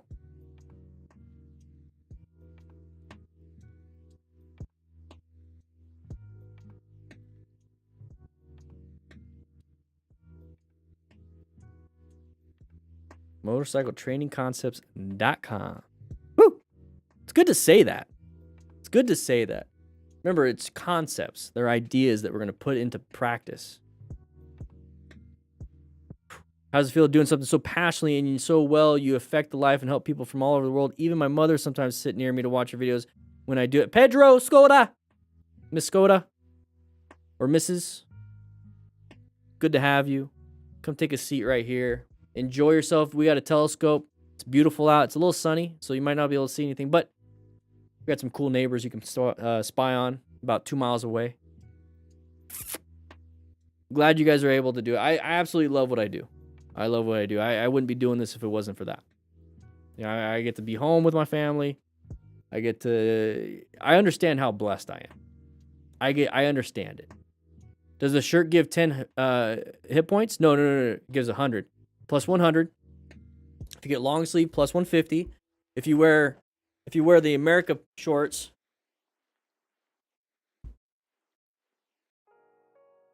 with white legs, it's plus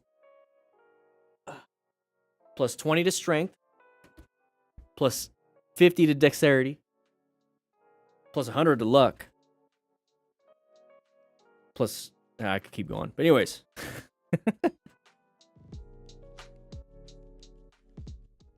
Whew. I gotta get going, everybody. So what we're gonna do is I'll see you on Thursday. We'll see you this is Newbie's work. Newbie's our interior decorator, Greg Kroon. Welcome to the crew, by the way. Beautiful decorations. Love it. Appreciate what he did. But we got to get going. If you want to donate to the Distinguished Gentleman's Ride, please do so. Link is in the chat. Look how much money we've raised. We've raised $17,000 since doing this. Let's go ahead and refresh it. Let's see where we're at.